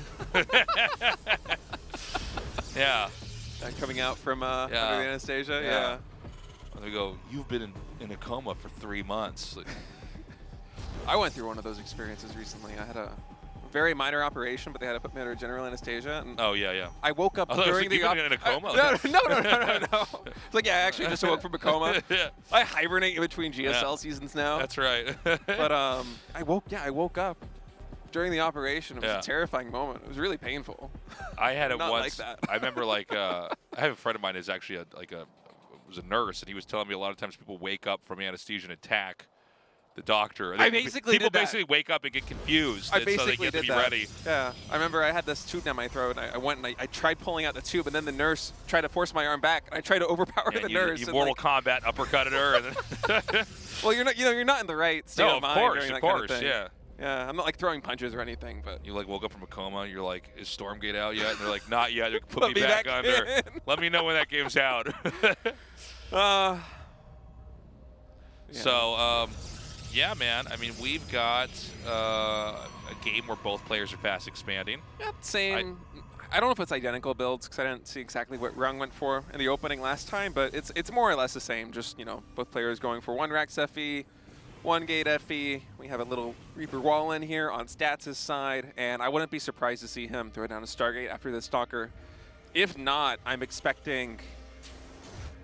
If we don't see a Stargate after the Stalker, I'm wondering if we might even see a Stargate again in the series, because it could be the kind of thing where he's just going to go blink and just kind of play it from here on out. If he's not feeling confident in what's kind of been his macro game plan up to this point. Yeah, I mean, the Phoenix, banking that up, I actually think it's pretty smart because there's like so many. This is funny. What am I looking at? What's funny is that this Reaper's been over microed and has actually taken more damage than he just like got up in the main. I think it might actually be dead now. It can't go back. Yeah, can't go back down. I think it's done for. Oh, not for that with that grenade. Yeah, like I like the idea of keeping the Phoenixes back because then you can actually catch medevacs, and there was a whole period where it's like all Terrans did was just Widow Mine drop you over and over. And the idea of just accumulating Phoenixes and just catching everything and killing it off is smart, but it seems like Ryung just knows that that's what he's going to do, so he just, doesn't play that game. Ryung last game just sat back on 3 barracks and had a push where you have the combat shields upgrade, and I think it was stim or concussive. He had everything, basically, by the time the push came out. Yeah, you get those 3 barracks up that early, you're going to have all the upgrades you need. It's going to be... You just come out and attack, and I mean... Yeah, it's going to be a DT drop here for Stats, so... Yeah, maybe DT drop into Archon Harass. Yeah, it could be. I like that he's mixing this up a little bit, because at least in the PPT games that I've been seeing from Stats recently, it really has been all about that Stargate. And so far, it just hasn't been working. I mean, the potential is obviously there, but it's one of those things that, at any moment, it feels like Terran can throw out all sorts of builds like Ryung did in game number 1 that just pulls the rug out from under you and you're in a world of hurt. So we'll see what he's able to get here with this DT drop. Looking at the minimap, it looks like Stats also gearing up to take a 3rd base. That Nexus is about to go down. Yeah, and so let's see what this can do. I mean, the Raven, it's never a good sign if you're going DTs and there's a Raven out, because it means there's basically just an answer for, what you're up against, unless the Raven actually goes across the map and, drops auto turrets, which, I'm sorry, where is the Raven, actually? I don't know. I think it's in the natural expansion of Terran, but... Okay. Well, he's got 3 DTs. He's going to send 1 up to the natural, and then 2 are going to drop to the main. The depot's going to see this. Yeah, Depot sees the drop coming in. Raven going into intercept in the main base, so this DT here at the natural, there's no scans available. That tank, unless it gets repaired, is going to go down. Yeah, he tries to repair it, but not fast enough. Okay. This is not too bad. 3 SCVs and a siege tank. No units Yeah, lost I mean, here. Able to pick up another one. I mean, against a Raven, this is frankly one of the best case scenarios. Yeah, no, exactly. I mean, it's just, you know, it's the best you can ask for. He is going to get the Archons now, and the harass is going to continue on. Archons being morphed, especially with shield batteries back home, should be able to trade a lot of shields here. Yeah, he couldn't quite get that other DT back faster, so it's a little bit delayed. I don't know what this is going to get done. I mean, ooh, Disable coming in here on the hold Warp on a Prism, second. and This that's is gonna actually be... awesome. Yeah. All right. Can he actually? No, he can't kill that before it goes back home, but it almost does. It's like close. It almost started losing HP there. Yeah, it's very close. Yeah, this got pretty wrecked. I'm not gonna lie. This did not do what I think it needed to do. It doesn't mean that Stats is gonna lose, but it's like, you know, this is not the way you want your opening to go. Is, you know, also, you know, it's so funny. Like when I see the Warp Prism get disabled, I'm like, oh yeah, no, you just can't. You can't do this at all. I don't know why that didn't occur to me. The moment that he like was warping that in outside, that a Raven would immediately counter this. Yeah, I was thinking he would try to bait out the disable and still lift up the Archons and get out of there, but just wasn't able to do it. Because that would be the idea, right? You see it coming, and before it connects it, you just scoop them up and run right back out. Instead now, Stat's going to go back at home, and I don't think he's in that bad of a position. Again, he lost what is effectively 2 DTs, the Archon, but in exchange, he was able to keep Terran in Terran's base. Right. Killed 4 SCVs, killed a Siege Tank. Siege Tanks are going to be critical, especially if Ryung is going to go for a bio tank push here on the 3rd base of Stats, which I think is what he's gearing up to do with, I believe, no 3rd command center underway. And you know, Stats, this is starting to get to the area where he might be comfortable. I mean, he's powering up with a lot of gateways. He has +1 ground weapons almost done. He has charge almost done. He's getting a good number of immortals, and I mean, the army that he's going to have at his disposal is going to be pretty powerful, and I think there's hold potential here for Stats. And, you know, Stats, we talk about how he has these issues, especially in the early game right now, because it's been so long since he's come back to competitive StarCraft 2. Right. But, I mean, if he gets to a macro game where he's on 4 or 5 bases and he stabilizes, he is still a force to be reckoned with. No, I think if he finishes his tech tree and has 4 bases, I think he'll probably be just as good as he was, you know, in the past. Yeah. Oh boy. The boys have been pulled. And boys are getting pulled. I'm wondering, you know, with a Colossus, this is one of the best case scenarios here for Stats, is he's going to have a lot of splash damage to try and, you know, take out that front line. But we'll have to see how these armies engage. I love that we call it pulling the boys. It's so funny. It's so funny. Like, all right, so Stats, he knows it's coming. A lot of force field energy here available, going to try and section off. So these units, armor shredding missile coming in as well, as that Colossus actually getting disabled, but this shield battering doing a ton of work. The Immortals staying alive, as is the Colossus. More bio stimming in. I think there's just, no, the Colossus. Yeah, it's just too much. He might barely be able to hold on, but the armies of light here for Ryung, it's so high. There's too much sustain here. And like the Immortal's going to get dropped as well. Maybe if Ryung was able to buy a little, Stats was able to buy a little bit more time with force fields there and kind of turn those disables into a whiff, he would have been able to hold. But now with a Robo here, the natural expansion exposed, getting sieged down, this will be his only Colossus. He does have a lot of gateways, and the economy here for Terran back at home is not great, but the army supply differential is just massive. I mean, this is just too much. You know, the reinforcements are going to come. The Robo was killed, by the way, so the only thing he has is this Colossus remaining. Tanks are in range, so they're going to keep shelling probes. The longer this is out, the worse it's going to get. He's warping in some DTs, and he's going to make Archons and try to get Zealots. Blink's going to finish, not that that has any impact on the situation at all. Yeah, no Stalkers on the field at all, and even see Stats' macro is slipping a little bit here as he's trying to scramble his way out of this position, but Ryung with just a strong contain, even adding now bunkers to this position, and it's going to be tough. Like with no Immortals either here for Stats, I mean, losing that Robo, he just now finally has another robotics facility completed in his main base. He's going to try and bust this position, but these bunkers, even incomplete, are going to be doing a lot of body blocking here on these Zealots, and I think it's just too much bio, tasteless. Yeah, I mean, this game's basically over.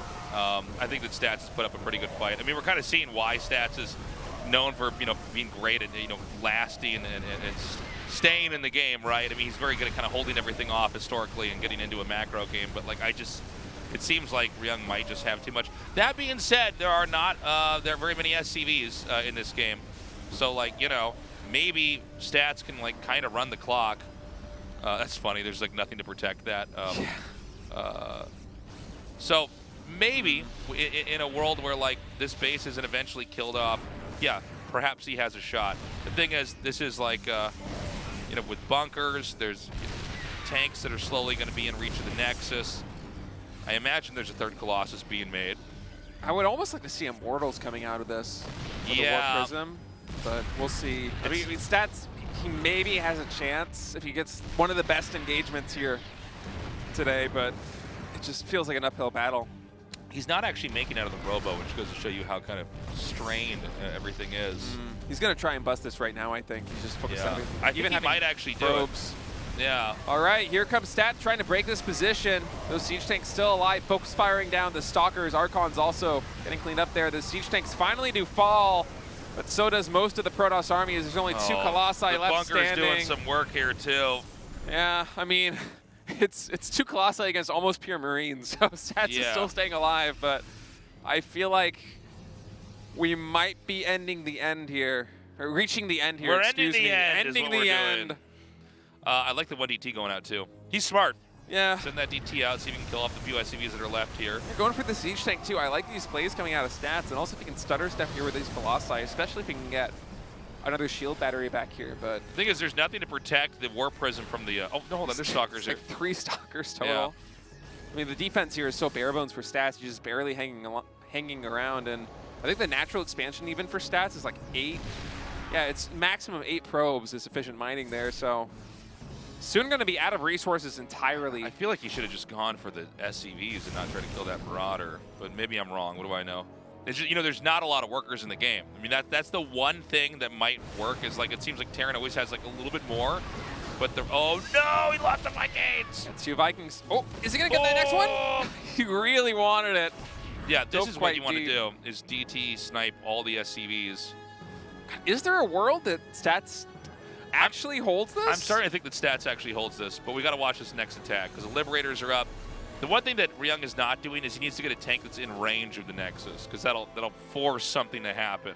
There's 3 siege tanks though, only 5 Stalkers, the 6th one now getting warped in. There's no answer for these Liberators, and the mineral income here for Stats is not getting better. I mean, the main base is almost completely mined out. The natural also only has 4 patches left. Hey, this DT is doing work. I do like it. Yeah. Intercepting the reinforcements. Okay. It is. He's going to get in range to try to start to hit this. He's still not in range. You see what he's trying to do, though, you know? Yeah. He's reset the rallies, so they're going to be by that turret.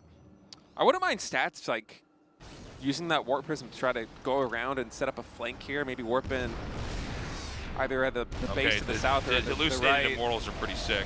All right, here we go. Stalker's blinking in, going to try and focus down the Liberators. We'll be able to get one of them. Second one will go down, but again, the Protoss army on the ground just completely overwhelmed here. Yeah, it's really all come down to just these 2 Colossi. All right, he finally kills one, getting closure. Yeah. We're halfway to that. It's a lot of resources lost here for Stats with very minimal mining. And I mean, Ryung, he never needs to throw down a 3rd CC. He can just do what Byun did in Group A and lift one of these command centers to a 3rd base and just resume mining there. As Stats, if he doesn't break out of this position, it is just straight up game over. He's not going to have any minerals. If the Nexus falls, he's done. The main base is also mined out for Ryung. He's transferred SCVs there. So, you know, it's kind of a nail-biter of a game, actually. I've really enjoyed following this. It's been very unclear, too, the whole time. It's like, is he about to die, or is he going to hang on here? Stats will be able to clean up that siege tank, trying to save the Archons, trying to micro them back. Desperately needs a shield battery back there. You know, he's still here with no tank. I mean, what are you going to do? God, he should get a battery over there, man. He really should. He just had that same idea that we did. So the main base now for Stats completely mined out. There's only 4 mineral patches in total, so there's almost no reinforcements coming in for Stats. And you got to think that the Vespene Geysers also in the main base of Stats are going to be low, if not out already. So there might not even be a lot of Archons coming down the pipeline. He's so good with the control. Hold on. He's got this one tank. He needs to protect that tank. The Archons. They get picked off. Well, one is. Oh no, these. Oh, shield battery only just now finishes. I mean, Stats, he's making a game of it. This Colossus micro has been pretty insane, and he might actually be stabilizing. Dude, this the army game is supply is now nuts. 29 to 18. Okay, I think Stats actually wins now. What does he have? Well, maybe he doesn't Dude, win, but this this game is- goes on. This is crazy. I'm actually in disbelief. I don't even know what to say. Look at how few minerals there are at that natural. I mean, it was like he was about to mine out. Yeah, he has four mineral patches left, and all of those are almost completely mined out. Now Stats is going to have to retake a third base. You know, the good thing here for Ryung is that he can fully saturate this third immediately, and Stats doesn't have a lot of pushing potential, so he's actually distance mining. Oh no, Tasteless. He's distance mining from the third to get the minerals to build a Nexus. That's how broke he is. So he was my able to God. actually push out of the contain, but it might be too little too late. I mean, perhaps if he was able to make that breakaway, you know, maybe a minute or two sooner. I mean, the truth is the long distance mine, it's so painful. Whereas this command center just swaps in, you know. Yeah, look at the mineral income right now. It's barely 1,000 minerals per minute for Stats, and that's with all this distance mining, whereas Ryung is easily eclipsing that, topping up 2K at moments. So, I mean, I feel like, although for a moment we equalized, all of the time that Ryung is going to spend mining from this third base while Stats is waiting to get that third Nexus actually kicking is going to be a huge issue. It would seem to me like what's going to happen is that as that Nexus finishes, Terran's going to push again and actually just obliterate it. You basically just like use the time where they're mining inefficiently to muster a bigger and better army, come out and do that killing move. And I think that may be how this game ends. Again, but you know, even if this is the way that Stats goes out, it's a good reminder to everybody, like, this is kind of what he got so famous for, was having this amazing ability to get into a super long late game. He is tenacious. I mean, just being able to withstand the onslaught. I mean, we just kept thinking that any moment now Stats is going to tab out, any moment he will die. His army count continuously got reset to literally 2 Colossus with no shield battery during the natural, and somehow He kills a Warp Prism. Somehow he was able to stabilize, but I think you're right that, you know, Ryung is just going to macro out of that third base, and any moment now, he's going to march across the map with a really formidable army.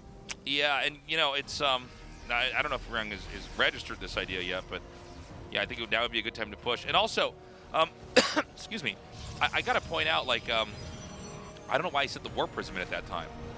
Don't you want to wait for the attack to come out and then try to draw the Terran back? Like, why would you set it there?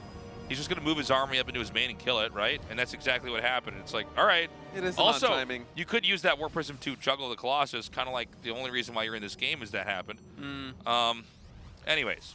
All right, so Ryung with the scan, confirming the third base here. We'll be getting in position to move out with 4 siege tanks, 2 Vikings. I think there might be some Liberators. I'm not sure where they are.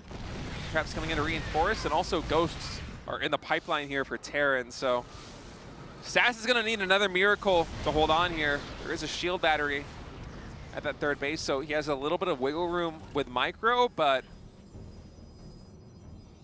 yeah, he just needs to get those tanks in range of the Nexus. I got to be a little bit critical of Ryung. He's kind of bad about this. Like, this doesn't do anything if there's not at least one tank hitting the Nexus. I mean, that starts a clock there where it's like, okay, well, the longer this game goes on, eventually this Nexus is going to fall. And if the Nexus falls, then you lose. shield battery does get taken out here at the third base as Stats finally finishes that 4th Nexus. Oh, here's the Liberators. Okay, it's like the budget planetary fortress here. Yeah. Defending it's against kind of a the Zealot makeshift Rumbies. planetary, kind of a cool way to hold it. So this Nexus goes down, but there's another Nexus just... hold that hold thought, on. Tasteless. Actually, Stats is going to commit on this position, coming down the ramp. But these siege tanks focus firing down the Stalkers, and then soon after that, the Colossus. And, I mean, we're just seeing the dividends of Ryung's third base. Yeah. Just paying off here as the army is overwhelming. And GG. The final Colossus falls, and that's going to be it. Yeah, Stats made a show of it, man. That was... It was a good game. that was tenacious. It was very impressive. I mean, talk about an uphill fight where he, like, actually held off the all-in. And then it was like, he doesn't quite have enough minerals for a third, so he has to long-distance mine. He might have actually won that had he killed that and just had the 400 minerals for the Nexus. Yeah, or even just breaking out a minute sooner out of that natural expansion, you know, because that was right around the time that the main base was running out of mineral patches. But if you're trying to afford a Nexus with 4 mineral patches, total mining, it's not a very good time. So Yeah. Well, we're going to have a rematch then. It's going to be a TVT, Ryung versus GuMiho, just around the corner. We did see GuMiho ultimately come out on top and defeat Ryung. Of course, GuMiho falling to Dark earlier on, 1-2. So the question now is, can Ryung get his revenge, or is history going to repeat itself and GuMiho come out on top once more? yeah, it should be a good series. The first series was kind of quirky and a lot of fun, Yeah. and I'm looking forward to it. I think we might get a couple more TBTs too, looking the way this tournament's been shaking out, man. We have no Seems to be- Protoss yet in the round of 8. Yeah, it seems to be a very Terran tournament so far, which is fine with me, but we do need to get some Protosses to advance. Yeah, at least one, please. Fingers crossed here for Group C. We had a decent amount of Protosses to start the round of 16 off, but they're not surviving. Yeah, well, Creator and Classic are both waiting in the wings in Group D, Yeah. 2 Protoss. So would love to see them both advance into the round of 8, even though Innovation is coming back. And guys, we're going to go to a break. When we get back, the final match of GSL Group C. We'll see you soon.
I've been coming up hot for a minute.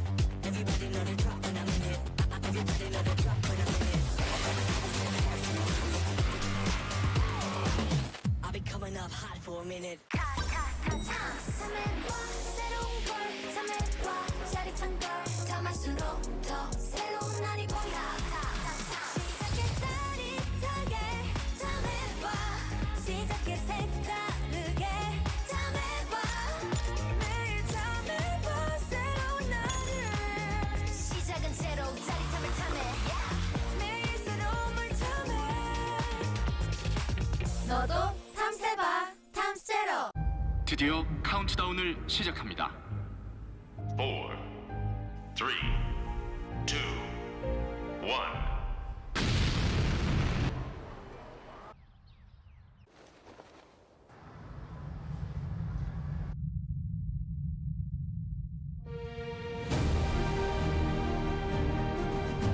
떴다. 제로 칼로리로 기분까지 가볍게. 밀키스 제로. 참해봐 새로운 걸 참해봐 짜릿한 걸 참할수록 더 새로운 날이 보여 시작해 짜릿하게 참해봐 시작해 색다르게 참해봐 매일 참해봐 새로운 날을 시작은 새로 짜릿함을 탐해 매일 새로움을 탐해 너도 탐세봐 탐세로 I've been coming up hot for a minute. Everybody know the drop when I'm in it.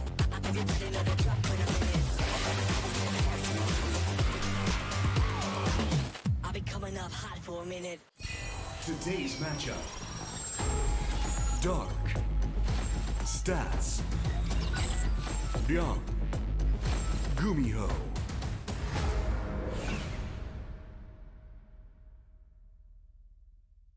And we're back. We're ready for our final match here in Group C to decide who moves on into the round of 8 and who gets knocked out.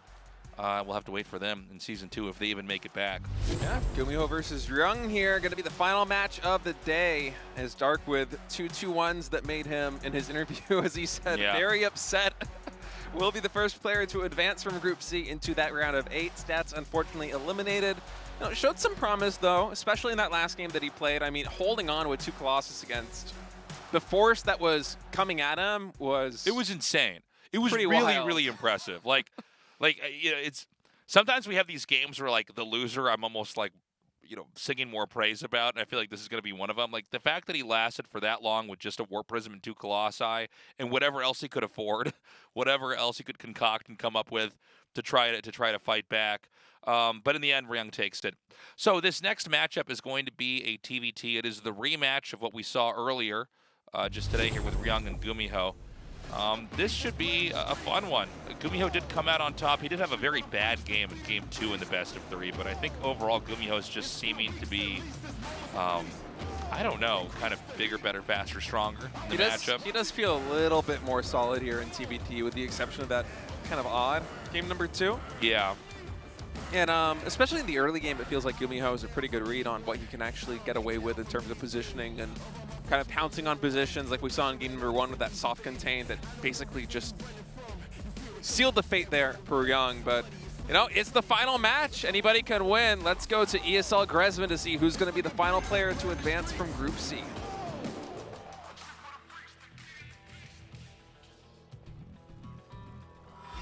On-site gaming. Ryung.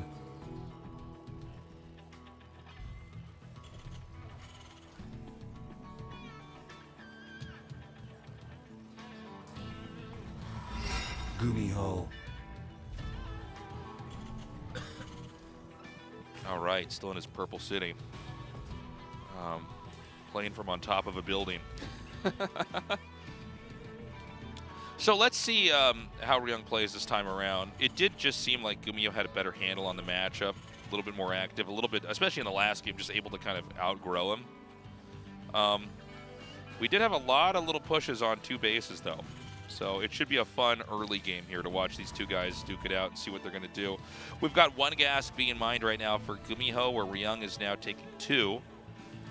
So this game should take a little bit of a different direction. We're probably going to see the command center come down right away for GuMiho, and Ryung's going to try to do something. We'll see what that is. Could be like a 1-1-1 or something like that. Yeah, I'm curious to see what Ryung's game plan is here. For GuMiho, it seems like it's just going to be a Reaper expand, I would guess. As SCV scout coming in. GuMiho, I'm trying to think back to the first series. He almost never SCV scouted, did he? Pretty sure it's mostly just been Ryung this series, if I'm not mistaken. Yeah, I think you might be right about that. So this is SCV's going to come in here and see exactly what's going on. Yeah. Confirms it's just 1 gas, both players producing a Reaper, and Ryung going to throw it on the factory. So probably will be that 1-1-1.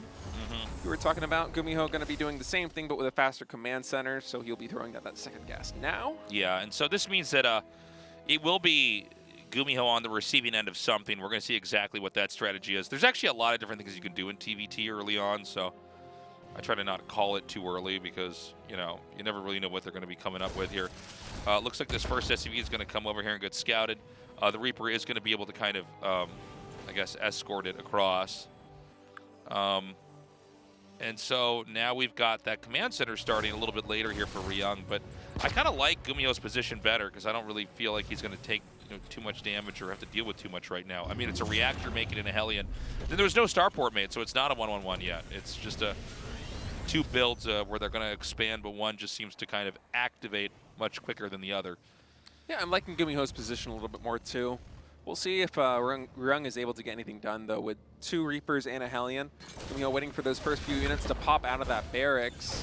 Is actually going for an add-on. So wait a second. This could be pretty bad for GuMiho as those 2 Hellions only just now popping. Ryung, though, not going to test it.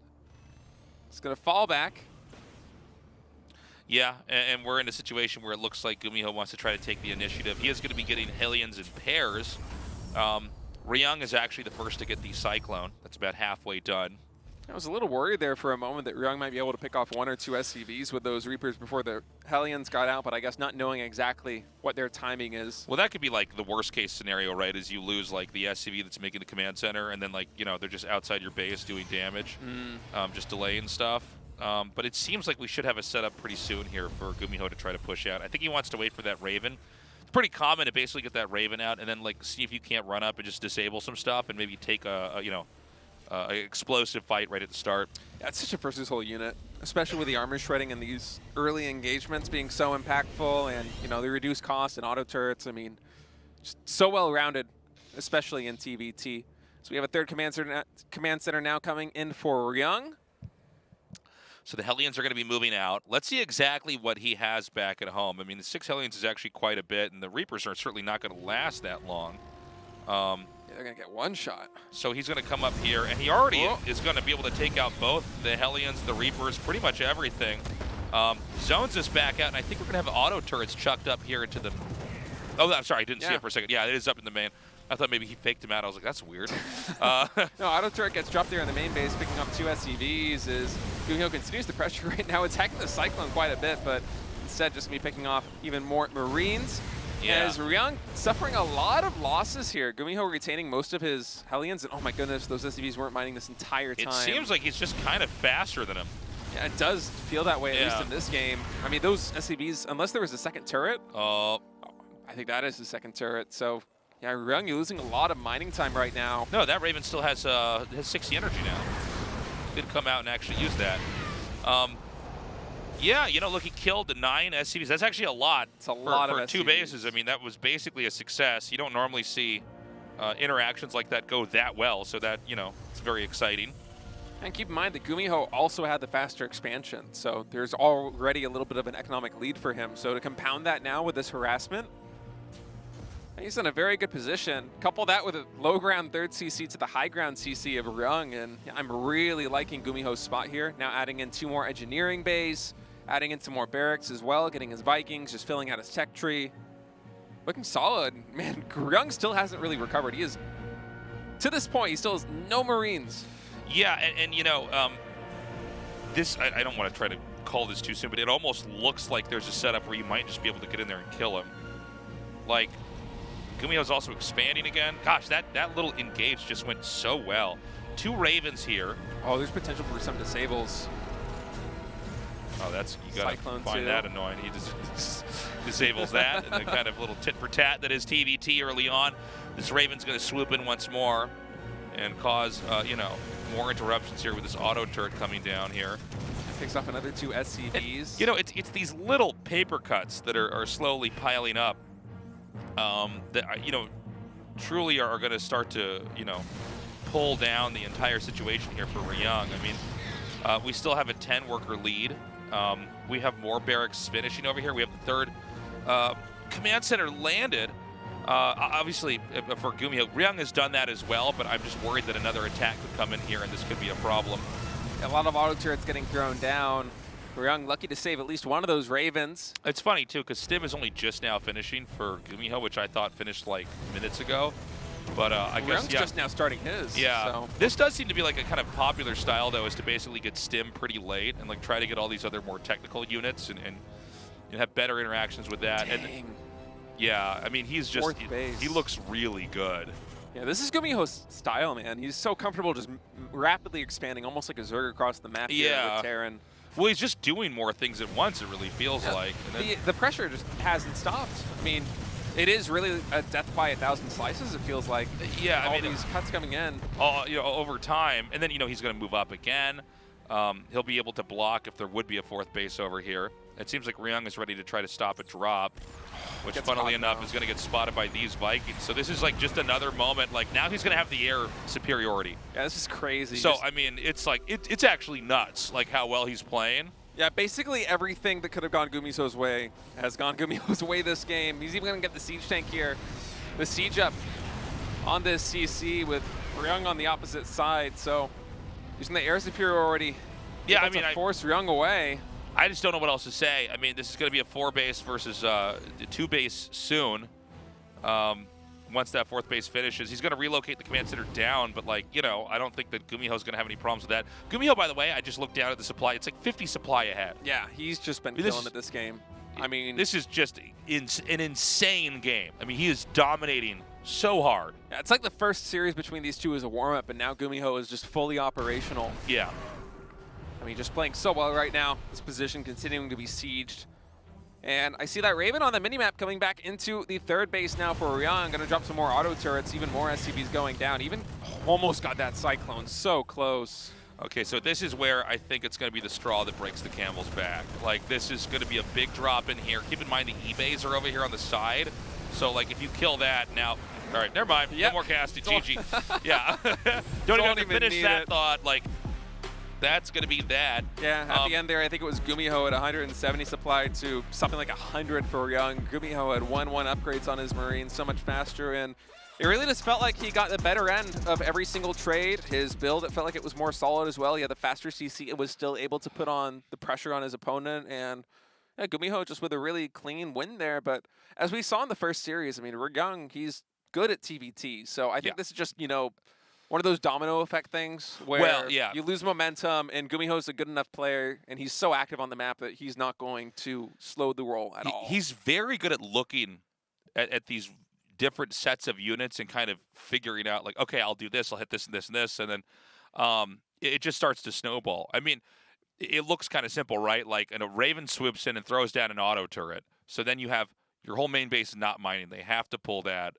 But then he'll come in with these tactics and just frankly with good control and kind of trade out. And by the time he had killed 10 SCVs, there was like a 3rd command center up and running. On the low ground for GuMiho. Yeah, on the low. It's like, okay, well, you know, GuMiho I don't know what else to say, guys. I mean, he's pretty scary. And let's keep in mind, there's a lot of Terrans in this GSL right now. Sometimes we have certain Star Leagues where it's like, it really comes down to, are you good at this one matchup? Yeah. And like that matchup might be TVT right now. And GuMiho looking good with his own style as well. He's looking primed to take this, unless Ryung could come back. So fingers crossed for him. We're going to go into game 2 now as we close out Group C. On the streets. Streets of what? BattleNet? What are we talking about? The streets of What is this song BattleNet. that's playing? It's like, you know, I mean. That's where I was raised, man. That's where I was raised. I was raised in a PC gaming chair on the internet, trying my strats out while people were mean to me. I'm a hard dude. That was back in the day when people would pull the plug. They'd get really mad at you. Oh, dude, the first week I got StarCraft when I was a kid. Uh-huh. I disconnected when I lost. I think everybody did it at some It's point. like this I was weird like thing. a child You're too. like you can't deal with it. You're like, no, I'm losing and I can't accept it. I like the game so Yeah. much, like I can't accept the idea that I'm bad at it. Yeah. No, I remember, because I started playing RTS when I was really, really young. I remember doing that once or twice and then being like, I'm actually so stupid. Why Yeah, I am I know. doing this? I remember like being in my bedroom, like disconnecting and like watching like, you know, like having to like reload up the game and everything, and then just kind of realizing like, well, I'm this just is gonna just. I'm like in 7th grade. I'm already like, well, this is just probably not a good thing. I probably can't go on living my life like if this is how I'm going to deal with not being good at a video game. You join a lobby and somebody checks your profile and it's like, oh wow, you're undefeated Yeah. with You have 20 wins, you but have- you've disconnected 30 times, man. That's unfortunate. You have 5 wins, 0 losses, and 15 disconnections. That's weird. You gotta fix your router, man. Yeah, then people won't play with you. They're like, your connection's bad. I'm like, no, it's good. It's good. I promise you. Good old days.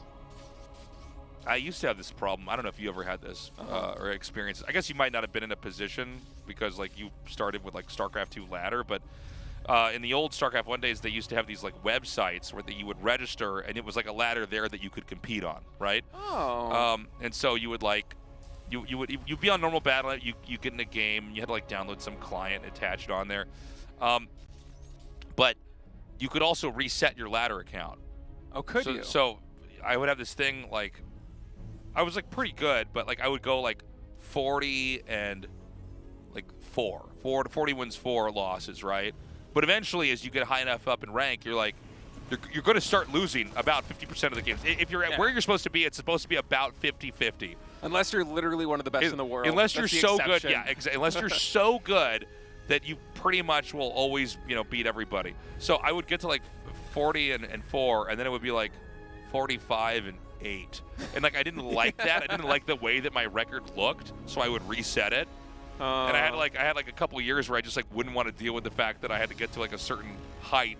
And it like ruined my laddering experiences. It was like, what am I doing? Like the only way you're going to get better is if you start really competing against really good people that know exactly what they're up to, I feel like a lot of people get ladder anxiety from things like this, in particular stats, like having a losing record. But yeah, really the only number that matters is your matchmaking ranking. It's your elo. Yeah, and yeah. The only reason that matters is because that's the most accurate reflection of your skill. Like if you're losing games, but you're learning from those games, no, you're actually a better player now. It's you will worth get that. better. And I know it can feel glorious to be like, wow, like there's this guy on ladder and he's like 100 wins and 9 losses. But, the only way you're going to get to ever be that guy is to be the guy that has like 200 wins and 220 losses on ladder, You gotta lose to learn. Yep. All right, so both players going through fast expansions. GuMiho a little bit quicker than Ryung. Ryung opting for a faster factory. And I'm curious if this game is going to size up like the last one. It is a different build that's coming out here for GuMiho. He is actually going to... He loves his command centers, man. Yeah, very cool to see. He has a medevac out as well. But they're both going to do it. Okay. Yeah, they're both greedy Gabriels after all. Greedy Gabriels? You're a greedy Gabriel, man. You could have said greedy gamers, but it's Gabriels? Yeah. Gabriels today? Yeah. It's a good one. Oh, okay, so he's going to spot this right out here. It's always so funny, these little dances. Oh, he might actually... Oof. It was scary. I thought he might lose that one. It was close. I was thinking if those Reapers got a shot off, it might actually die. I think it might have. That was like 4 HP. Cycling really low. But yeah, this is GuMiho's, his forte is just these kind of high multitask, high octane plays all across the map with rapid expansions behind it. And we saw that work to perfection in the previous map. We've seen it work multiple times today against Ryung. We'll see if he can do it again here. Just continuing to power up, adding more barracks. Kind of a slow start here. Nice little macro game. Okay, so we've got, you know, the build-up continuing on right now. If they're both making command centers right now, there's no real interactions that we're going to have for a little bit, right? I mean, they need that third command center to kick in. Nobody's really in the lead. Nobody's behind. You know, it's been actually a pretty slow TVT to start things off. I do like the idea that GuMiho has to just basically have this roaming cyclone and medevac, because you can kind of disarm any encounter with that, and if there's a problem, you boost and run away. It is funny seeing these units dance in early game TVTs a little bit. Yeah. So Stim has started. It is going to finish earlier for GuMiho. Not that there's necessarily going to be a timing there, but, you know, once Stim is done, the game is forever changed. GuMiho seems to have a little bit of a tempo lead in terms of all the upgrades. Going for one engineering bay, infantry attack, and Ryung just now about to finish his double engineering bay. Yeah, it seems like he just has like a better build order overall here. It does feel that way a little bit. Both players now landing their CCs at the same time, and there was a sizable duration of the game where Ryung was ahead of GuMiho in army supply, and I was wondering when that gap was going to close, but I guess GuMiho just able to, you know, power up a little bit faster here into the mid game is going to eclipse Ryung now in army supply and try to find a timing here with +1 infantry weapons. I just said like there wasn't going to be a timing. I guess there actually will if he can get up here in time before the other Stim is done. Ooh, no Ravens here for GuMiho, so this is going to be a ballsy play coming around the edge of the map into the main base. He's going to try and get in before any possible disables can come in on those medevacs to get the scan in. Cyclone's going here. Able to attack that Raven a little bit, and this is wide open territory right here in the main base, and there are 2 siege tanks tasteless with a ton of Marines. I mean, this infantry weapons about to complete. So many SCVs have already been killed. It's already up to 15, and it's going to get worse before they get out. Oh no, the engineering bays are going to go down. Dude. This might just be a killing blow. This game ends the same way the other game ended, with the engineering bays about to be killed off. I mean, this is wild. I think that Ryung should be able to clean this up. Oh, he gets out of it. He gets out. What? No disables coming in. He's just going to chill on that planet. He's sliding the planet. That's no moon. That's actually the Death Star of GuMiho out there. Ryung's going to need to add some Vikings into the mix if he isn't already, because he's got to make up the supply differential that's just been created. I mean, he's now down 20 workers. Army supply also in GuMiho's favor as he got a pretty good trade there as Ryung rushed up the ramp to try to stabilize the situation. And dude, he just got bopped. That was a bop. That was a bop. That was a bop. He just that was bopped a him, man. textbook definition of a bop. Yeah. All right, GuMiho posturing in front of the natural expansion now of Ryung. Trying to get into good position. Going to siege in Stim in here to the natural expansion. Picks off a siege tank going for he sees more engineering bays. Deja vu. Instead opts to fight these Marines. He will trade out. That trade slightly in Ryung's favor. And I mean, the supplies, if those medevacs do get cleaned up, are going to go, oh my goodness. I mean, that's bad. That's more than half of Ryung's tanks. And during this, he's able to drop in the main base too. Pack These tanks are going to siege. Yep, I think GuMiho is about to book his ticket to the round of 8. GuMiho, your table at the round of 8 is over here. Yeah, I mean, that was... Dude, he just owned him. Yeah, that was insane. That was a dominating 2-0. That was crazy. Was a big change from the first series. I don't know what happened between that first series and now, but GuMiho feeling very confident, just playing out of his mind and able to take one of the cleaner 2-0s that we've had so far here in the GSL Code S. It's great series. GuMiho clearly worthy of going on to the round of 8. I said it before, but I'll say it again. There's a lot of Terrans in this GSL right now. TVT may be the most important matchup if you're going to become a GSL champion. Yeah, it could be. He looked very good. No disrespect to Ryung, but GuMiho was way better. He had one weird game where he lost to Ryung, and like, okay, whatever, we can forgive that, especially when we see a performance like this. So we're going to be going into the interview in a second here, but wow, definitely keep your eyes on this guy. Yeah. Going forward, I would love to see him face off against Maru. What a performance there from GuMiho. And you know that he has extra builds in TVZ too. He has all these quirky little mech things that he can do that he didn't get to show off today against Dark. So all of those are also going to be, you know, in the cards there for him. Sure. Let's go into the interview. Congratulations, GuMiho. He says thank you. 감사합니다. Hold on, he didn't hear it. Congratulations. I can hear you now. Thank you. 소감 한번 들어봐야겠죠? So you made it to the quarterfinals. How do you feel? 꼭 이기고 싶었는데 메카닉 너무 I really wanted to beat Dark today, 그래도 올라가게 but 돼서 정말 my 다행인 것 mech 같아요. play just wasn't good enough. 3세트에서 메카닉이 Anyways, 아쉽다고 I'm just 말씀하셨는데 relieved. 어떤 부분이 가장 I made it 아쉬웠을까요? anyways. 유령 갔으면은 When you said your mech play wasn't good enough, can you elaborate on that? 근데 뭔가 So if I 약간 끝내고 싶은 욕심이 if I get ghost out a little bit earlier, 나가서 유닛 끊어먹다 I think there's 보니까 more 뭔가 functionality, 애매했던 그게 너무 아쉬웠던 but 것 같아요. 확실히 그 I 경기 같은 basically 경우에는 led my army into the center, 나왔을 것 and 같은데 I just got 좀 많이 so much 좀 damage. 욕심을 내는 빌드로 So 좀 it did not go as I 보였었거든요. 그 expected. 빌드만 보더라도. 근데 그 이후의 움직임도 확실히 All your 그만큼 builds today 욕심이 좀 seem a bit 늘어났었나요? greedy. 원래는 좀 더 길게 준비했는데 뮤타를 보고 생각보다 뮤타를 되게 잘 막아가지고 제가 So I actually 생각하기에 prepped 되게 for 잘 very 막았다고 long games, but 생각했고, once I 업이 saw the 좀 mutas come 좋으니까 out, 센터만 빼앗으면 my upgrades 쉽게 이길 수 있겠다 이렇게 were a little bit ahead of him. 괴멸충이 생각보다 너무 I figured if I occupied the center area, the game would be on my side, but 꼬인 그런 느낌이 좀 강했던 것 같아요. 확실히 박영호 선수가 his Ravagers were too good 선수를 흔들었다는 생각도 드네요. and just did too much damage over time. 우리 군주를 뽑으면서 상대방이 토르를 강제시키고 그걸 토르를 카운터 치는 괴멸충 판단이 너무 좋았던 것 같아요. 네. 그리고 이제 또 오늘 테란 대 테란을 2번 치렀는데 먼저 경기를 했을 때 They're talking about the TVT matchups. They had two TVT matchups today. 내용과 분위기를 비교해 보면 너무 다르거든요. So the 좀 태태전 경기를 다시 치러왔을 때 그 중간에 뭔가 the first TVT match style and then the second TVT best of 3 match style were very different. 그렇다기보다는 Why was there such a contrast with these two best of 3s? 제가 바뀐다기보다는 더블을 하면 상대가 급해지거든요, 엄청. 그리고 약간 빈틈도 많아지고 약간 유닛도 좀 쉬려고 그러고 그러다 So 보니까 if I go for double command center right away, 더 커 보였던 것 같아요, 상대적으로. it feels like my opponents are a bit more panicked and they try to hurry to end the game. So there's a little bit of a mind game there. 이 최종전은 좀 약간 급했던 것 같아요. 어떻게든 이게 좀 따라잡아야 되니까.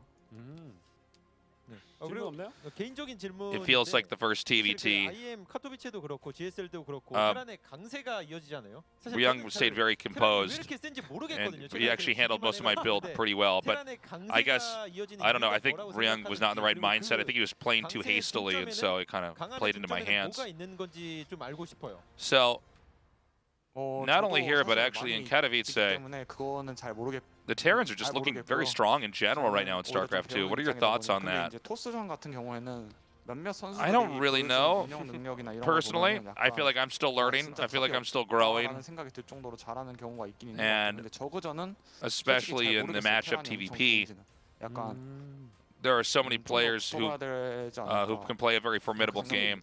There's just a lot to learn, honestly. Whereas against Zerg, I feel like I don't have an answer. I don't really know the right way to play against them. 그 빌드가 좀 Against Zerg specifically. 색달랐다라는 생각이 드는데 고병 선수가 또 만든 빌드인가요? 상황상 제가 사신을 돌려서 마당 가스를 늦게 파고 있는 걸 봐가지고. Let's talk about that build that you used today. 할 거라고 Is that an original of yours? I assume they're talking about the mech game. I think so. 약간 개방적이잖아요. 그리고 이게 I thought my opponent would go for a triple base opening. 없다고 생각을 해서 그냥 약간 좀 타이트하게 몰아치면. So if I show Medivacs right away. 생각했던 것 같아요. 확실히 이런 점이 노련매인 것 같고. Okay, maybe this is the game. I don't know what game they're talking about. No, I'm not sure either. They're talking about Medivac. It must be the TVT. I don't. Sorry, guys. 한 단계만 더 올라가면 This one's lost on 오프라인 us. 오프라인 무대까지 꼭 진출할 수 있도록 열심히 할 You made it to the quarterfinals. 감사합니다. 네, 인터뷰 감사합니다. He's saying his goal is to make it to the offline match. He wants to see his fans in person and play in front of an audience. So he's going to do his best to see his fans. And that should remind you at home, yes, you. Someone just trembled in their computer chair. You can come to our studio only on the final day. So the round of 4 and the finals are all in one day. Come down. You don't want to miss it. That should you be can an see the exciting players. day. You can see us, the cast. You can be like, wow, they're real people just like me. Yeah, it's going to be fun. Yeah. And listen, man, I mean, you know, we've got at least one more year of GSL. We don't know what the future holds, but you don't want to not be there. Absolutely. Could be the last year. You want to come see the games in person. Absolutely. And cheer for the gamers. I mean, the GSL studio is so great too. Once it's sick, fully occupied, the games having all the players right there, the camera crews and everything. I mean, it's GSL production over the decade plus that it's been going on is just most storied esports top show. notch, man. So Group D is just around the corner. That's going to be at 6:30 p.m. KST. Thursday, Creator Innovation Classic and Bunny. No Zergs allowed. Get them out. No more bugs. 2 out of the 3 Zergs already in the round of 16 advancing. It's going to be Independence Day, the movie. I'm it's worried. the humans and the Protoss fighting. I'm worried, though, Tasteless. I'm worried about our boys, Creator and Classic, because Bunny, quietly just one of the best Terran players in the world. Innovation beginning his comeback now here in the GSL. That's going to be another tough day for Protoss, and so far we have 4 Terrans, 2 Zergs in the top 8. No Protoss just yet. 2 of these players you see on your screen right now will join them. I hope we get at least 1 Protoss. I would like some parity in the round of 8. Please. We'll see. I'll tell you what I want. I want only Terrans in the Final Four. How does that sound? GuMiho would be happy. So you want it to be like kind of balanced. That's okay. I kind of see why that would be fun. But don't you think it'd be better if it was just only Terrans? Yeah, that's a good point, actually, yeah. And people look at this and are like, what is this, like a futuristic war game on Earth? And it's like, yes. That's exactly it. All the aliens are gone. We actually beat the aliens. The Terrans beat the Protoss and the Zergs. We're the best. That's the We're campaign. best We don't need a species. StarCraft 3. We don't need a StarCraft 3 campaign. The Terrans win. You see it right here at GSL. You know, humans just continue to have conflict with each other forever.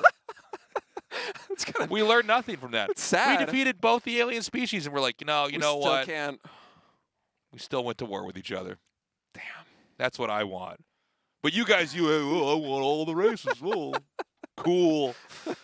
TVT for life, man. For real, though, I really hope that we have Classic or Creator make a splash here into the round of 8. I would love to have, each race represented in the round of 8 and in the round of 4 as we get ready to move to the finals. But so far here at GSL, Terran's looking really strong. I think we're going to have some Protoss advance. I think Fingers so, too. crossed. And, of course, when we get to the round of 8, I mean, things are going to speed up very quickly. We're going to have our 4 players for the Final Four very soon. So do join us for next week for that. And, again, the finals, Thursday, same time, same place. So, yeah. As a reminder, if you want to support the GSL, there's a Patreon for it. And all that money, minus the small cut Patreon takes, goes to the prize pool. Yeah, all the proceeds from Patreon straight into the prize pool. So you are directly supporting the players, supporting your favorite esport, supporting the GSL. It's a good way to do it. And you get replay packs, too. I mean, it's a $10 tier. You got replay packs. Yeah, That's check a the tiers good out. deal. See what you can afford. Do the right thing. Absolutely. Good job today, State. This was a fun cast. It was a fun one. You've had some big shoes to fill. You've done a very good job. Thank you. It's been an excellent GSL so far. Shoes are gigantic, man. I'm never going to fill them. Actually, Artos is probably very small shoes. He has little size 6 shoes you got to fill. All right, guys, that's all the time we have. We love you. We'll see you in 2 days. Bye-bye.